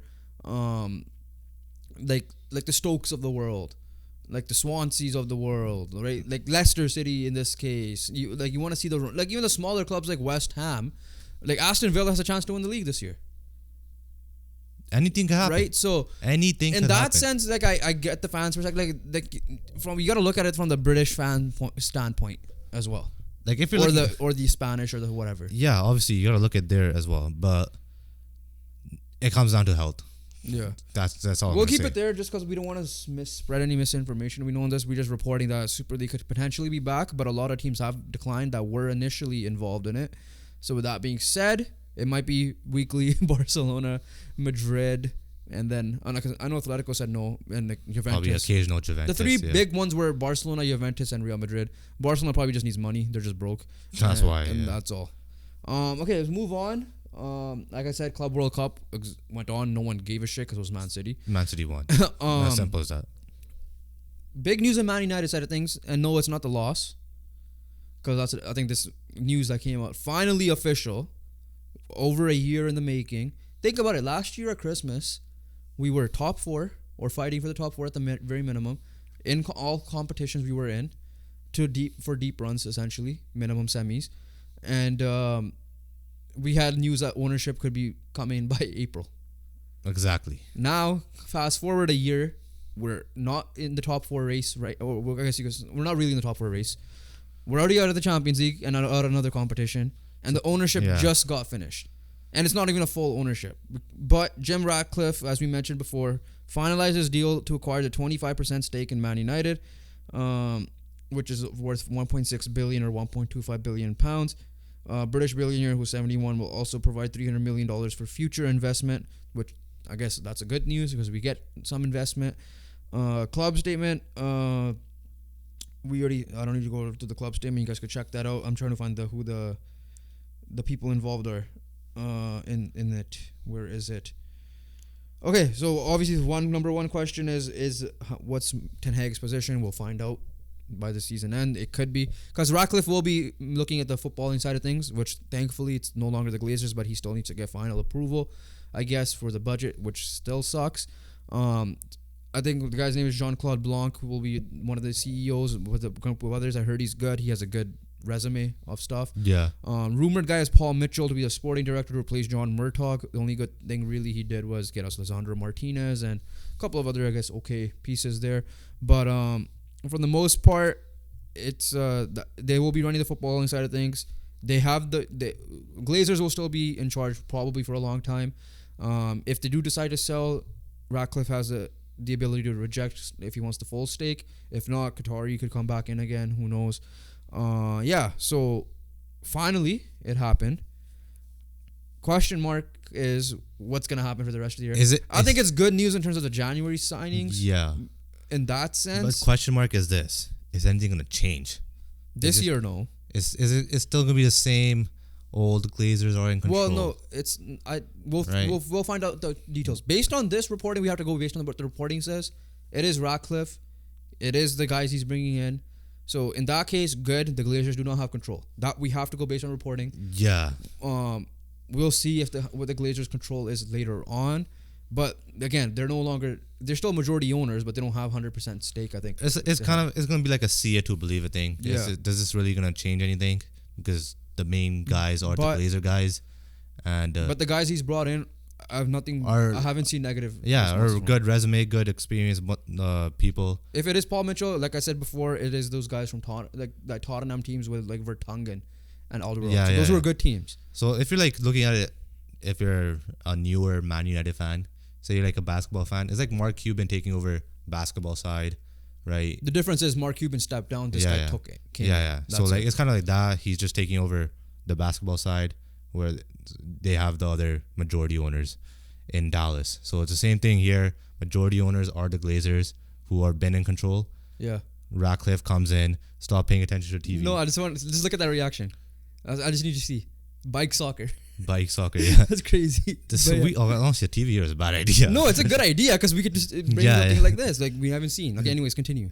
We should start. No, but that one you have to admit, like I've seen other people have a TV and bring that. But the point is, Glazers are the majority owner. Yeah. Whoever your Dallas majority owners are there. Cubans running the basketball side. Ratcliffe comes in and runs the soccer related things. So it's kind of like similar to that. If Plus, you want to compare apparently he brought an initial investment, with no debt or whatever. So again, we're gonna go based on reporting. It's a change. We want a change. We got some sort of change. Still want Glazers out at the end of the day, but it is what it is at this point. You kind of have to live with it. There's no point fighting it. If we see no change, then bring back the protests again. Basically, that's the simplest way to put it. As for the league, we obviously Boxing Day. We have games currently already. By the time this comes out, probably finished. Man United and Villa is the biggest game there. Obviously, from both sides' perspective, Man United need to bounce back. Let's see how it is. Ten Hag, figure out your stuff, otherwise you're gonna get fired. But as much as I want you to stay, you gotta fix your shit. But league standings, once again, Arsenal still first, Liverpool second. Those guys drew a game, and for whatever reason, Declan Rice had such an impact on that play. That's what Arsenal fans are saying. That the memes now are like, oh look, whoever that Nelson Semedo on that Chelsea miss that Raheem Sterling had was like a 3-0. Oh look, his aura caused that miss. Okay. Like when you watch that live. What did Declan Rice really do? Just back up a little bit, jockey. Like it's literally Trent just missing. That's all it was. Yeah, it was Trent just missing. It's a 4-on-1, man. There's like no you can't way. say Declan Rice. I mean, Declan Rice did the smart thing. Yeah, right. Like He tried to delay as much as he can, try to get his defenders back. But you can't like give him. But at the end of the day, this is Trent missing, right? Yes. It's a 4-on-1 for Liverpool. Trent missed, hit the crossbar. As simple as that, right? Declan Rice did whatever he could, but Declan Rice did not stop the shot. Declan Rice did not stop anything. Trent Alexander-Arnold stopped the shot. Yeah. By hitting it off the crossbar. And you said it perfectly. What could this mimic? That miss. Oh yeah, so this miss. So we've seen the title race so close, right, between Arsenal and Liverpool. Remember, few years ago, remember when City and Liverpool. This is a year before Liverpool won their title, right? Finally, John Stones had that immaculate goal line save, right? And all the things were like that. This goal line clearance gave City the title by what was it 2 points, 1 point? Yeah. They won the title by 1 point, right? This is a comparison. Is a full blown comparison. Trent missing could be that John Stones moment for Liverpool, which gives Arsenal the title by 2 points. Yeah. So anything with a 2 point, 1 point range, Arsenal winning. Liverpool fans, I'm gonna be looking at this moment. You're gonna be looking at this moment. If Trent Alexander-Arnold scored, Liverpool will have the title. This mimics this more than obviously the Gerrard slip because that's just an error. Yeah. Yeah, like this one is like similar. Like they were this close of potentially getting 3 points. Because they drew that City game, right? Like, yes. Or did they lose? One or the other. I think they drew. I think they drew. And they drew this game. Yeah. So right now it's deja vu for Liverpool fans. So you better hope not. You better hope it's times have changed and you guys edge out the title, or Arsenal beat you by like 5-6 points. Yeah. And it's not like the 1 or 2 point title win. Okay. I think that's it for soccer. We'll just keep it there. Yeah, we'll keep it there. We still got a lot left to talk about. End off on the combat this time because we have. We'll end off on combat. We'll quickly go through NBA and NHL. Okay, NHL reactions off the bat. I'm gonna have a question for you. This is a name that popped up in terms of potential coaches being fired. We talk about coach firing every time. What's going on in the NHL season? Lindy Ruff is a name that I saw on Twitter that we should be talking about of a potential firing. Firing, yeah. Devils, obviously a lot of expectation, and they have not lived up to it. Injuries. Yes, they had some injuries, but at the same time, you're a cup contender. Everyone has to deal with it. The thing with Lindy Ruff, fire Lindy Ruff was a chant last year, and sorry, Lindy. It became sorry Lindy Ruff. Yeah, so, Lindy, not even just Ruff. Yeah, sorry Lindy. Is that gonna happen again? I mean, if they're 17, 13, and 2 right now. They were my cup winner. Yeah. Keep that in mind. They were my cup winner. Yeah. I don't think he gets fired till the end of the year. If anything, if they miss the playoffs or barely make the playoffs, I think they have to. The only way he gets fired is if they're on a losing streak. They're going like a 5 games, 10 game losing streak. Because you have Craig Berube waiting. That's also, you got to look at a coach that's available that you want to snag before anyone else. And that's the case with Craig Berube. Yeah, it might be a whole different system to learn, but we saw him do it before with St. Louis. Maybe they were like, oh, let's try to do it again. So that's the name I want to talk. I just think they have too much talent for, like, you know, to go on that type of stretch where they're going to, like, okay, enough is enough. Lindy, you're gone. Yeah. Type of thing, right? That's what there has to be. By the way, we'll be dropping our NHL power rankings after, I guess, the second month. Same with NBA. And like pretty much in the first week of January. Same with NBA. Yeah, same thing with NBA as well. So based on this, let's talk about our squad. The Canucks, top of the league, second by points percentage if people want to look at it that way. But we haven't hit double-digit regulation losses yet.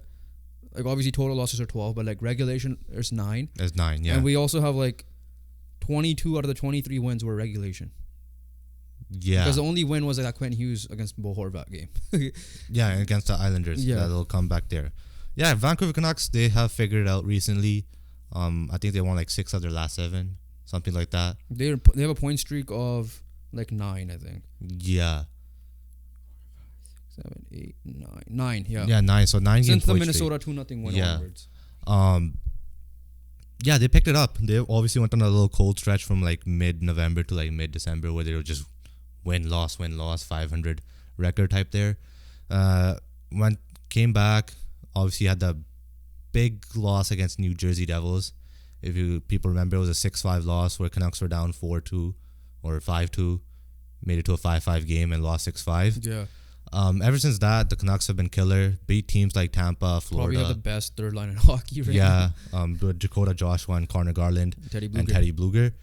But yeah, they beat teams like Tampa. They beat teams like Florida. They lost to Dallas in overtime. And there's a mix of good and bad here. Yes, there's still some question marks with this team. But hopes are high, right? Yeah. At the end of the day, yes, we're not saying we're going to be cup contenders, right? We're not saying that at all. Yeah. But we're saying that, like, this team could make some noise in the playoffs. Right now. Right? We're saying that this team should make the playoffs and they could make some noise. Right now, we're playing Arizona. Think about that way. That's why. Right now, we're playing. I said Arizona's name in this. Yeah, Arizona. Obviously, I don't anticipate the Canucks to finish top of the Western. I think they'll be in the top 3 for sure. Hopefully, get home ice. Because with the games in hand, technically, if miracle happens and Kings win all those 5 games in hand, that's 52 points. Then we're 3 points behind. Obviously, based on points percentage and genuine laws of like numerical whatever math. You don't anticipate them. You don't anticipate them going all 5 unless they have a history of that. But yeah, that's one of the surprises of the year. Again, for you, Rick Tocchet, coach of the year, or John Tortorella? John Tortorella is right now 3rd, and we anticipate him to be the worst team in hockey. Or worst in the East. Yeah, so like basing off that perspective, that we gave these guys the number 1 pick or number 1 odds for the number 1 pick, I'm going to give it to Torts. Same. Right. But one little slip up, Talk is right there. Yeah. That's the perspective there. And obviously Arizona, another surprise team there as well. At Moeller Arena, they probably shouldn't even move because they've been playing so well there. Proper home ice advantage. And the Pacific Division itself is looking like the top 3 are kind of like locks type of. Pacific's top 3 locks. Like, it has to be a miracle. Like, okay, so Kings are right now at 42. Let's just say they get 46 points. Let's just say those games in hand, they're at 47 points at the most. Yeah. Just give them half the points. Yeah. So they have 47 points. They're tied with Vegas at that point, and then 2 points behind the Canucks. Calgary's at 33. Seattle's at 33, and then it's the Oilers at 31. And then who cares what the other 2 teams remaining there? So Canucks is a solid. Should be in the playoffs. Yeah. Like, we're almost 20 points clear. It's like 15, 16 points clear, whatever the math is. I'm not doing on the head right now. So 16 points clear. The Canucks are. Make some moves. And if you talk about second wild card, they are 13 clear. Make some moves at the deadline, right? You could just play 500 hockey. Obviously, we hope you don't play 500 hockey. We still want you guys to play good hockey. You still want this sport is like if you get hot in the playoffs, you have a chance. Exactly, and you could do that definitely. Yeah. So again, Edmonton had that streak, and then they kind of went on a losing streak. Too far out, man. And now they're two wins streak again. Again, they're 5 points with 2 games in hand out. I still think they'll make the Edmonton playoffs. is like a type of like this is like you can't really criticize them now. Obviously, we've criticized them enough because like are they out? Are they not? There's still a question mark. There's no guarantee that they're in, but with the streaks that they've been showing they're on, they could definitely make it. But it's the type of thing you gotta analyze in like a couple months. Yeah. Right, because the hole is so deep. Right, it's gonna take time to dig out of. But if Edmonton gets in, they could go on that like St. Louis run. That they Laker can, yeah, run, they definitely can. Like a Laker run from last year. If they're a team that's in, you have one of the best. You have the best player. Yeah. And you barring any shitty goaltending, which they're gonna probably do, they can go deep essentially. Other than that, nothing much to talk. Washington in a playoff spot. Did not expect that. Not because of Ovechkin. Exactly, he's still in single-digit goals. So that is crazy. Next time we'll bring up the difference with the goals and we'll talk about that. Yeah. But let's go to the NBA. Like we mentioned, we're gonna drop rankings for that too. Off the bat, let's talk about the trade thing quickly. Couple of trade pieces, because December 15 passed. That's the first deadline. Those of you guys know that 2K. There's a rule. Yeah. I think it's like the Stepien rule or whatever it is. No, it's not Stepien. Oh no, that's a draft pick one. Yeah. Just a general rule. Yeah, it's just for some, rule. and then January 15 for a couple of other type of players, right? So obviously we're already past the first one. We're almost there for the second one. A couple of names that come out. The biggest name that is no longer untouchable is Lauri Markkanen, right? We know Pascal Siakam should be in the conversation there. We know OG Anunoby, Gary Trent, like that Raptor team. They're all in we know the Bulls, but now the Bulls are in a play-in spot, so we don't know what the hell they're going to do. But Lauri Markkanen is no longer untouchable. The Warriors need a call. Yes. The Hawks need a call. Yes. Those are the two big, and OKC. I think if any team that needs to make a move that has the assets to do it, it's OKC. Obviously, it's OKC. Yeah, there's like hands you're down. second place. Shea is arguably MVP. He's second. I have Embiid winning it right now. I know the score rankings have him second, and I do agree with that at the moment. Or he's third in the conference. But either way, like it's gonna take a miracle for them to fall out as well. Again, it's basketball. Shit could happen. We'll talk about the Pistons in a second. But if I'm OKC, call Pascal Siakam, OG Anunoby, offer 3 picks, whatever. Offer the picks more than the players if you need to, and just go on from there. Because what are you gonna do with those picks? Like Pee Wee the Plug perfectly says it on Through the Wire. You're not gonna like what Boston. You know how like Boston did not package those picks from like Romeo Langford days. Yeah. You're not gonna sign everybody back. Exactly. I get it. You have more options, but would you not package those and bring in at that time Miles Turner, who fit them at the time? You have the perfect chance to create your window. Yeah. Right here, and because Shea is evolving into a superstar, we're seeing it right. I just need to see the playoff run before I could officially say that. But we all agree that he's taking those steps to become one. 100%. Right. You have these assets. You have these young guys. You could create your window right now, and it could be a window. It doesn't have to be a window that's going to shut down in 2 years. It's a window that will continue on for a long time. Not even just Shea. But you could just jumpstart it right now. Chet. Exactly. So partner a guy, maybe more of a veteran, like I said, Paul George. I know he's more like indie than OKC, but a name like that, partner him up, get an elite third option between the three of them, like a wing player especially, you're set. Especially the point if is they're this: a two-way wing. You have those two young guys. Your window's already long. It's big. It's a big window. You could jumpstart your window right now. How much are you hoping that your squad calls them and they're calling your squad for two? You have the two biggest pieces. Because we need to rebuild.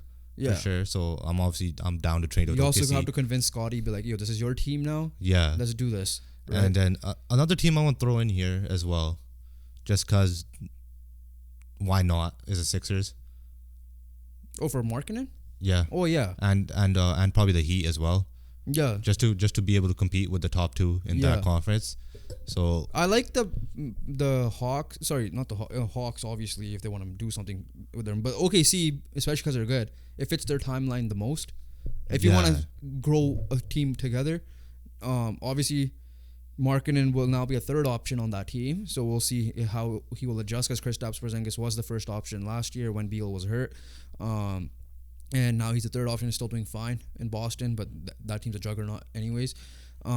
That's why I like that one. I agree with you though. Partner him with like an Embiid. You have a spacer, right? Yeah. He's literally floor spacing. Yeah, defense could have some work, but you pair him with a guy like Embiid who could defend. You're fine. Same thing with you pair him with the guy with Bam Adebayo.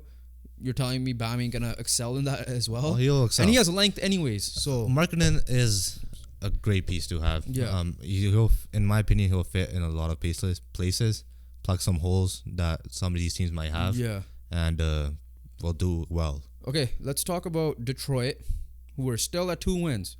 Since their game of Washington playing Detroit, Washington has had 3 more wins. So they're at 5. Detroit is on a 26-game losing streak. I think they tied the record now. They have a chance to beat it. And then the last game of the month is against your squad. Last game of the year. Is against the Raptors. Put it this way. Every team in the NFL has either the same or more wins than the Pistons. And it's only the Panthers who have 2. Everybody else has more. Yeah. In this calendar year, I forgot how much they had. That is wild. I think it's... Did they have like 4? 5, I think, around there in just this calendar year. Yeah, that's wild. Panthers have the same amount as win. NFL games only 17. Yeah. And you still don't... And how many have they played? How many did the Bears win last year? What are they, 2-26 right now? Yeah. 28 games you played. 227. Huh? 29. So 29 games played. NFL teams have only played 15. Yeah. And you've already matched the Carolina Panthers. Even last year, if you want to look at the Bears. And every single team in the NFL has more wins than you, except for one, who has the same amount as you. And they might get more than you by the end of the year. This is an embarrassment. There should be a relegation. I saw Through the Wire talk about this. I know they said like... There should be a relegation. The difference between this and the what was it? Trust the Process Sixers, they were genuinely trying to tank. Those guys, right? Whatever, I think it was Colangelo, whatever they did. Yeah. These guys we had as like even more than the Magic as a jump team. The thing is this, that Sixers team were like, you guys are gonna suck, and they did. Yeah. This Pistons team were like, you guys, it'll take some time. You have a potential Shea on your team. Potential. I'm not saying he is. The thing is this Pistons team, like, we expect some steps. We're not saying go make the play-in, go make the playoffs. Like, just show us some steps. That you're breathing, your rebuild is working, and these young guys are ready to play. That being said, they already lost to the Nets. They play them again. It's hard to beat a team twice, especially on a back-to-back. Yeah. Well, the difference with his back-to-back, it is 3 days. Well, and with the holidays in between. Back-to-back games, not like. But yeah, so you have that. Back-to-back days. This is at home. I don't know how Piston fans are they going to fill that arena up, or the Nets fans just going to travel because Detroit's kind of close by. Then you have the Boston Celtics, which you already know. You already know. I have a weird feeling, and then also obviously you guys. I have a weird feeling that they might be a good team. I don't think it's Boston. I think they will. I won't be surprised with you guys either. But I won't be surprised. Let's just say if you guys do win, after that it's the Rockets, the Jazz, Warriors, Nuggets. I feel like every team that's playing the Pistons don't want to lose to them. Exactly. They just go extra sweaty. They will go extra hard, just be like, we don't want to be the team to lose these guys. We can't lose to the Pistons. Yeah. Right. When are the Lakers playing them? Okay, in February. So we don't have to worry about it. Hey, you might have to. We might. Who knows? But yeah. Obviously, right now, it's looking like the Raptors might be the one that'll ruin the streak. Raptors themselves are not on the good streak assuming themselves. assuming you win, Rockets, Jazz, Warriors, Nuggets, Kings, Spurs. Let's just go to the January 10th. No one. I don't have faith. I won't be surprised if the Warriors lose. With how Warriors are kind of been weird. It depends. This season. It might be a game where if Steph's not playing, they're not winning. It might be a game where Steph might not. They might not win. Honestly, it might be a game where CP3 might have to come out. That might be a game where Steph takes a rest. And that might have to be a CP3 type led game because Draymond's still out, right? Exactly. Clay can't be missing shots. Like, I will not be surprised if it's the Warriors. That is true. And I'm sure Warriors fans will be agreeing with me too, because like just the way they've been performing, right? I don't know. Like, how is this possible? They found a way. How often do you see a standings that says 0.0? It starts with 0.0, not 1, 0 on these things in the win percentage this late into the year. You don't. You do not. I don't get it. They're just next up. Like, it's it's actually amazing. Like, it's I do impressive. want to check one thing. It's very impressive what you're doing. So keep doing it. I'm gonna check one thing about basketball before we move on. You want to talk about any other team? Quickly, Not really. While I search this up, because we need to fill. We don't want to have like fillers. Fillers. Talk about the surprising teams in the West. You go with the Minnesota Timberwolves. Yeah, we'll say Minnesota 22-6. They still haven't fallen off, right? Yeah. Their defense, other than a Joel Embiid 50-point performance, the defense has been crazy still. Anthony Edwards led team. Again, can't say enough about that dude. Like how he's been playing, how the steps that he's taken with, obviously the ones that Shea has taken and one have Tyrese Halliburton has taken. Yeah. Anthony Edwards has taken those same steps here as well, and leading this Timberwolves team, to a 22-6 record. The Rudy Gobert experiment is working for this year, especially on the defensive side. The thing with this is this sustainable in the playoffs? Because we've seen Rudy Gobert-led defenses in the Utah Jazz days get exposed. Yeah. Especially by those Warriors teams who could really spread the floor, right? And go small on those teams and take away Rudy's impact in the paint. Other thing is the All-Star voting thing has started. While I try to figure this out. The All-Star what are you trying to talk? Like, I'm trying to see what the records were. Like, I know there's a way to do it on Basketball Reference because I watched through the wire a lot. Yeah. To see what records were after 30 games into a season. Just to see how many teams are made that threshold. That's what I'm trying to find out. Okay. But let's talk about the All-Stars very quickly because the voting's going to start. We might do our live voting or just in-person voting. The starters are there. Who are your locks off the bat, like from both sides? Locks? There's two. Remember, it's 3 front court and 2. Off the top of my head, it's a little bit tough, but Joel Embiid. We'll go East first. Joel Embiid. Yeah. We'll go with Halliburton. We'll go with Tatum. Well, probably. Who else am I missing? Giannis, Embiid. Embiid. Obviously. I already said Embiid. Okay, so you have your 3 front court then. So I have Embiid, Tatum, and Giannis. Go with Halliburton. How's Donovan doing? Donovan Mitchell. Jalen Brunson, Donovan Mitchell. I don't think Dame gets starter. I don't think Damian Lillard is going to get starter. There's a potential Maxey. There is.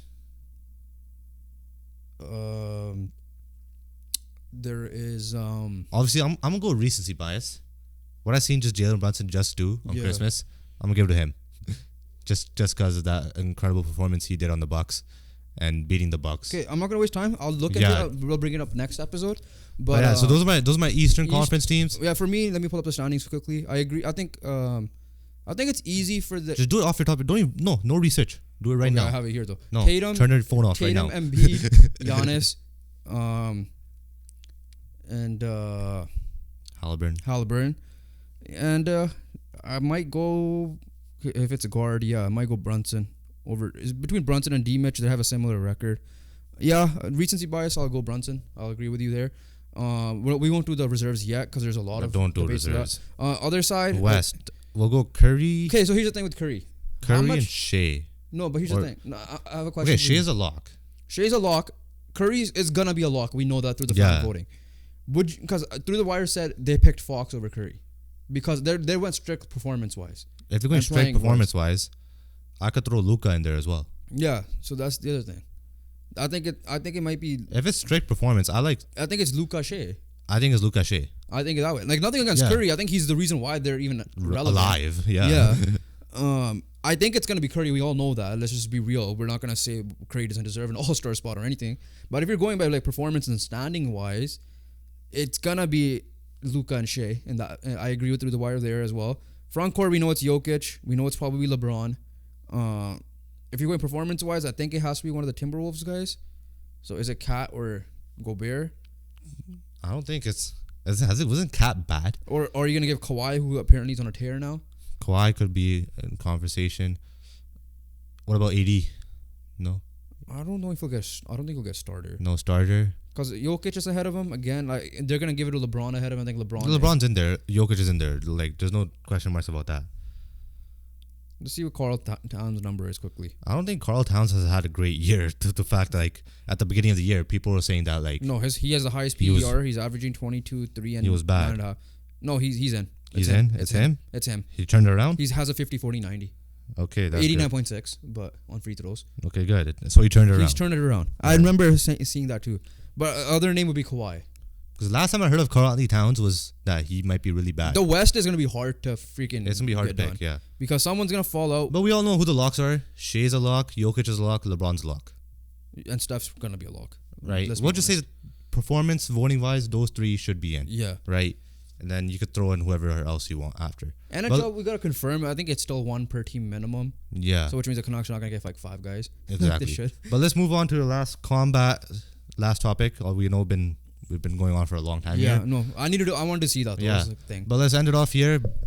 Let's start off with the the UFC, just because we'll end it off with the boxing. You want to end off on the boxing? Because the boxing is a bigger topic. Well, both are big topics, right?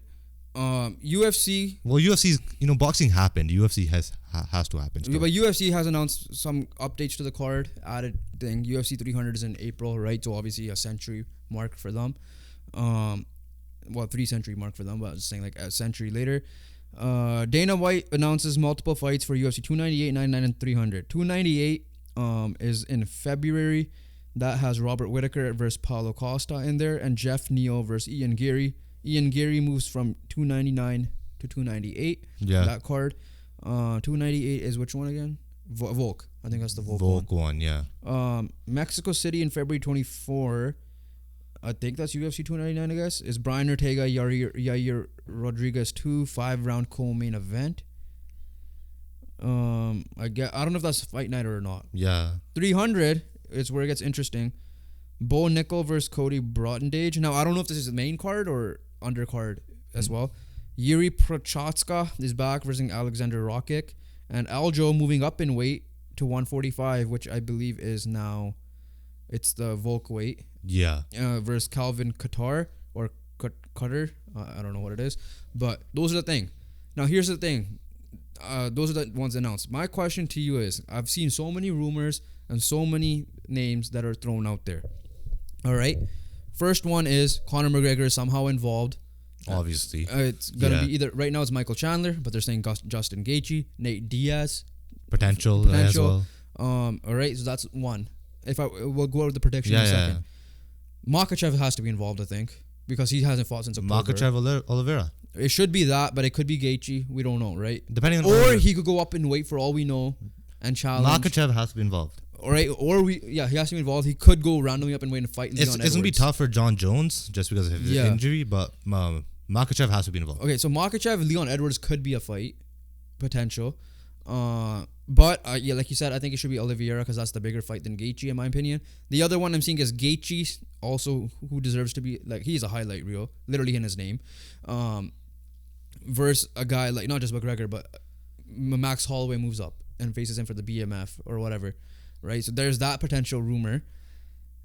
An interesting rumor I saw is Izzy will be back versus Hamza because Hamza needs to have another prove-it fight, I guess, in that division. That'll be a good one. But I also saw this. I think this is a bad idea for Izzy, personally. He fights Pereira at light heavyweight, wins, if he wins, goes back down and beats if it's Sean or Dricus or whoever it is for middleweight, and beat them and be then one of the few 2-belt champs in history. I think that's going to be too much. I think he should fight Chimaev, personally. I think I'll take that route. Yeah, I think if he were to come back. I don't think Izzy's on the fight. I don't. No, he had an interview. Like he wants to be back. I think it was during the boxing card that he said they made it sound like he'll be back sooner than later. Yeah. Okay. So that's where I got my answer off. Right. McGregor's in. I predict McGregor will fight. Yeah. Right. If I think he will fight. If he's healthy, I think he will be in that card. Keep in mind, we don't know if these 3 fights I announced are in the main card. Exactly. If depending of like all these names you mentioned, they probably aren't. Yeah. Aljo I could see, but McGregor, Michael Chandler is probably the best bet, and I'll take there. Izzy Chimaev is the best bet I'll take there. I don't think he's going Alex Pereira. And who was the other one you said? Gaethje. I'd love to see Gaethje Holloway BMF fight. Yeah. I feel like that has to be defended, right?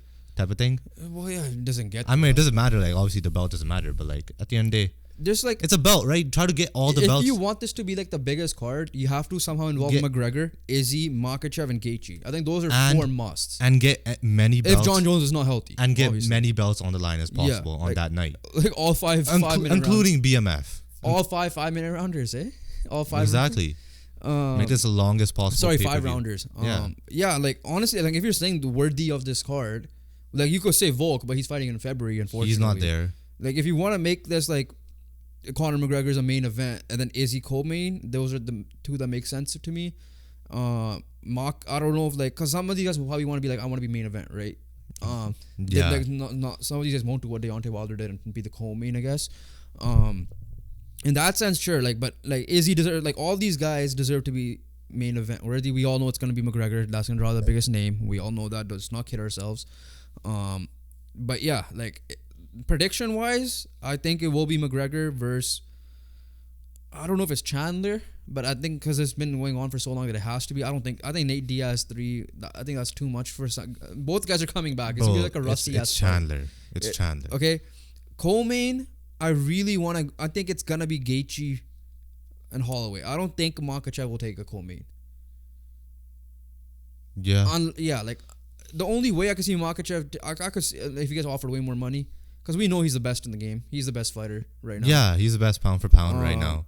And yeah, because of that, I don't think Izzy's gonna be like a third fight, like a thing, right? Bro, I could see. What was Usman 3? Was it third? Bro, when he fought that fight, Usman Chimaev, was that co-main or it was third? co-main. Yeah, so I don't see any of these guys going third. Bro, okay, the thing is this: if it is Makachev Oliveira, I think that's gonna take main event. I think it should. I think it will. But I think the McGregor's a bigger name, and they can. I know that's. But even if you have McGregor main event or not, McGregor's name's still gonna be involved, right? Yeah. So it's not gonna take anything away. If McGregor's like, I want to be main event, they're gonna give a main event. That is true. That's my point. I think it's gonna be, if Makachev Oliveira is a fight, I think that is main event. That's me personally. I think if Makachev is involved, he should be the main event. I agree with you there. It could be Makachev Gaethje for all. I'm not saying should. I'm just predicting. This is my prediction. I don't. I think if I'm not saying who should. Oh no, any of that. If I'm thinking main event, it's McGregor. There's no ifs and ands about it. Yeah, it's McGregor. Like prediction wise, who you think it is? I don't think it should be probably McGregor. Is McGregor? Sorry, I don't think it should be McGregor based on the title. But belt. you predict it to be McGregor. I'm asking who you're predicting. Oh, McGregor. Yeah, McGregor's main event. I think they'll give it to Islam and Charles Oliveira. I think. No, and this is the male side. We forgot to add Valentina Shevchenko or Weili Zhang in this process, right? Or I guess Grasso technically, but to be like one of the opening fight or the second fight. Let's just say. Yeah, like they could do what they did a couple of years ago when they did Gaethje versus I think whoever it was, Gaethje versus Chandler to open the card, and that was like fight of the year a couple of years ago, right? Yeah, I could see that being like Gaethje something. But yeah, no, there's a lot of anticipation for this. A lot of anticipation. All right, last thing, boxing. Big card was one of the biggest. It probably was the biggest card. Biggest card in recent memory. Each thing deserved its own main event type of thing. Start off with the 4 main fights that we watched were Jarrell Miller. You finally got to see his 333-pound ass fight. Yeah, looked big. Obviously, ended up costing him with a 10. By the 10th round, and got literally TKO'd in the last 10 seconds. It was a stamina against Daniel Dubois. Yeah, Daniel Dubois looked good as the fight went on. Early on, you could say it was Miller's fight. Miller was going forward.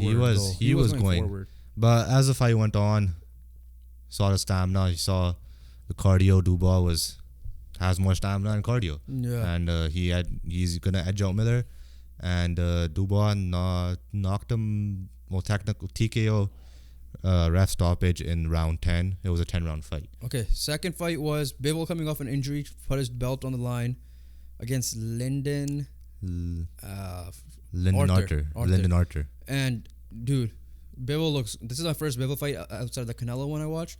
He looks good. He's coming off an injury. He is really good. He's so good. Like he got caught I think in the 1 round or whatever, something hurt him.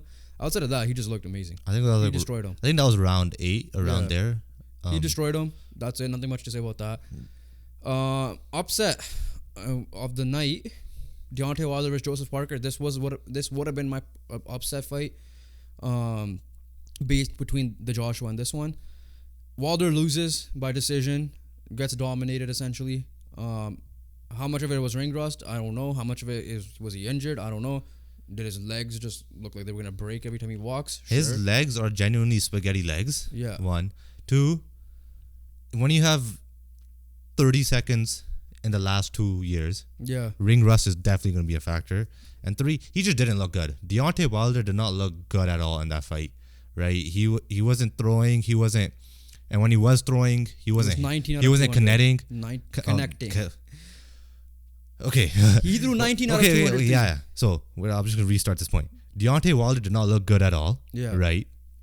When he was throwing, which was barely, he wasn't connecting. Yeah. So there was something off. I thought he had the harder opponent. Yeah, for sure. They were generally off. Taking no credit away from Joseph Parker, he was aggressive. The game plan worked. He had a game plan. He followed it. He didn't get caught with that right hand, and when he did, it wasn't a full connection type of thing, and he was the aggressor of the fight, and he fully deserved it. And I think one judge gave him all 12 rounds. Yeah. I think it's ring rust more. I do want to see him fight one more time before he fights Joshua, supposedly, because he is kind of delusional. He is saying that, oh, well, this gives an excuse for Joshua not to fight him, okay? Because we'll get to Joshua in a second. I think he needs to come back, fight a guy like Andy Ruiz, do like actual. If it is ring rust, you got your ring rust. I get it. You only had like literally a 2 minute round in 2 years, literally. Yeah. But even then, that fight, you showed the power. This one, you didn't. Obviously, people are saying that his ayahuasca is making him look delusional or whatever the case may be. Yeah, I mean, he's 38 years old, so I don't know how much that is a factor. But if, he did hint at retirement. I don't know how true that retirement's going to be. But it is. He did walk it back. He did say it's not going to be retirement. So if that's the case, you have to come back within 6 months, less than that. Fight a guy like Andy Ruiz or whoever, like still decent competition, and then prove that your power prove that you're still there, then you'll get the Joshua prove fight. That your power is not gone. Prove that you could still connect punches. Prove that you could still throw punches.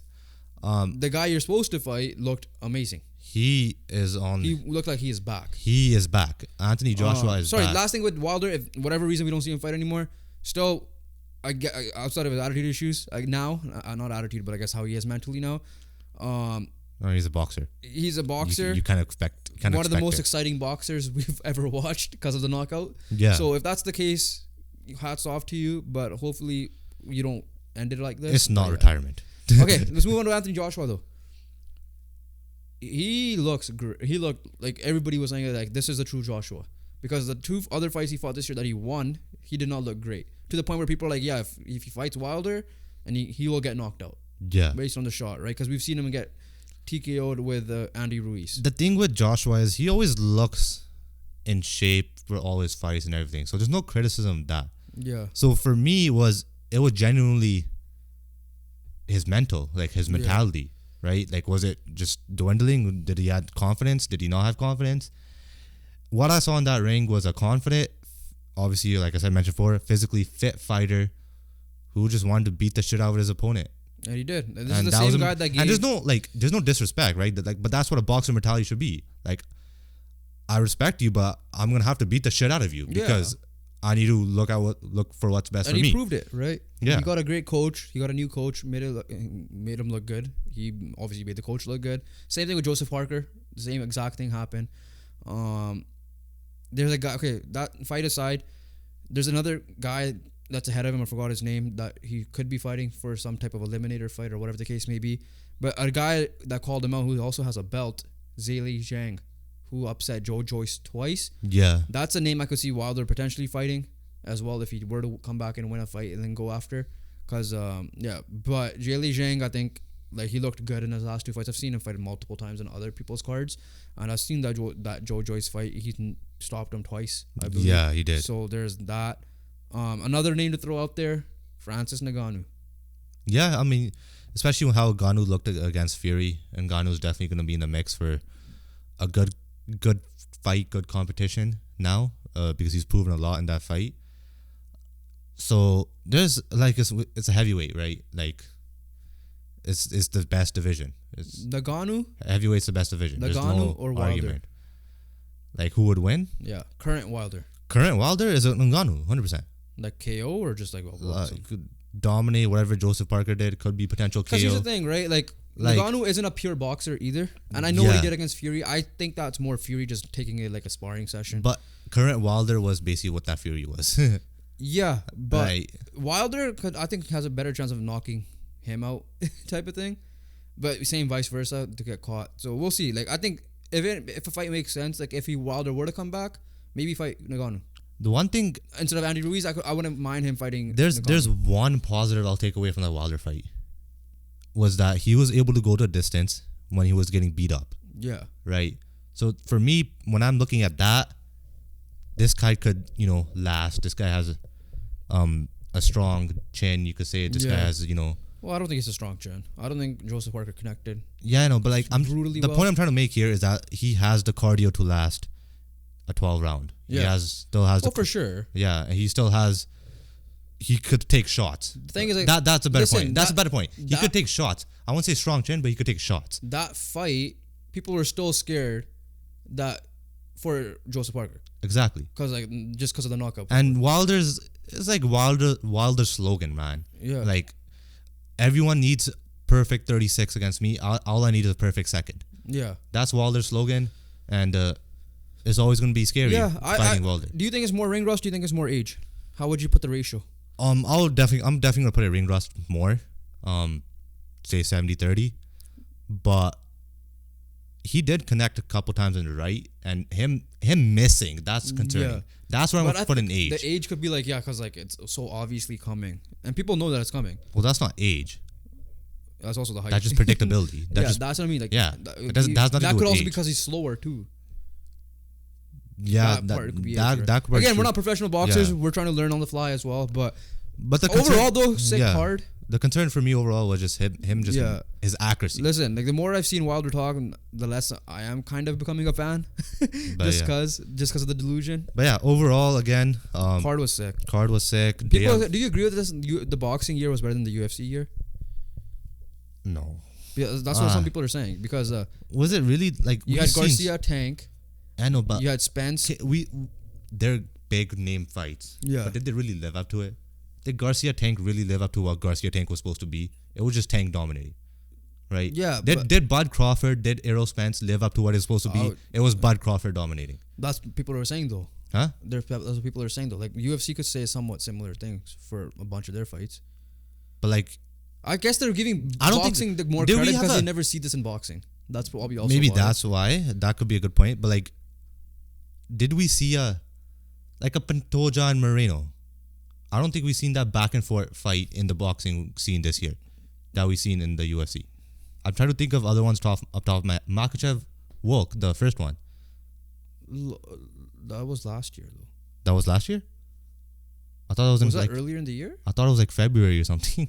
Or it may have been, yeah. I might be tripping out. I guess I could think the one that I could think of is like Loma Haney. There was that was a good one. there was Teofimo Lopez versus Josh Taylor. I know Teofimo Lopez took it later around, but it was still there. But I guess they're giving boxing more of a credit because like you never seen a lot of big But fights. yeah, in one if year. you're saying the big fights happening, then yeah, definitely it was boxing. Yeah. Like if you're looking at names, I think they look at by the names of By the fights. I names? think the big fights were more in boxing this year than they was for UFC. yeah, I could agree with that. I think that's what they're trying to say. That's a fair point. Because normally UFC would have more, That is, and boxing barely would have like a couple, right? yeah. All right, leave it there. Like I said, make sure you guys check out the Alex Adams podcast that we dropped on Saturday. It was a banger. It was so much fun. Make sure you guys support that one. Support Alex. Check out his work. Like we said, we'll be dropping an extra episode this week, not sports related. Just to recap the year of Beyond the Radar. As always, make sure you guys like, comment, and subscribe. Make sure you guys follow all our socials down below. Check out the power rankings coming out soon. Other than that, or audio listeners, make sure you guys download it, rate, and review it. And other than that, we'll catch you guys on the next one. Peace.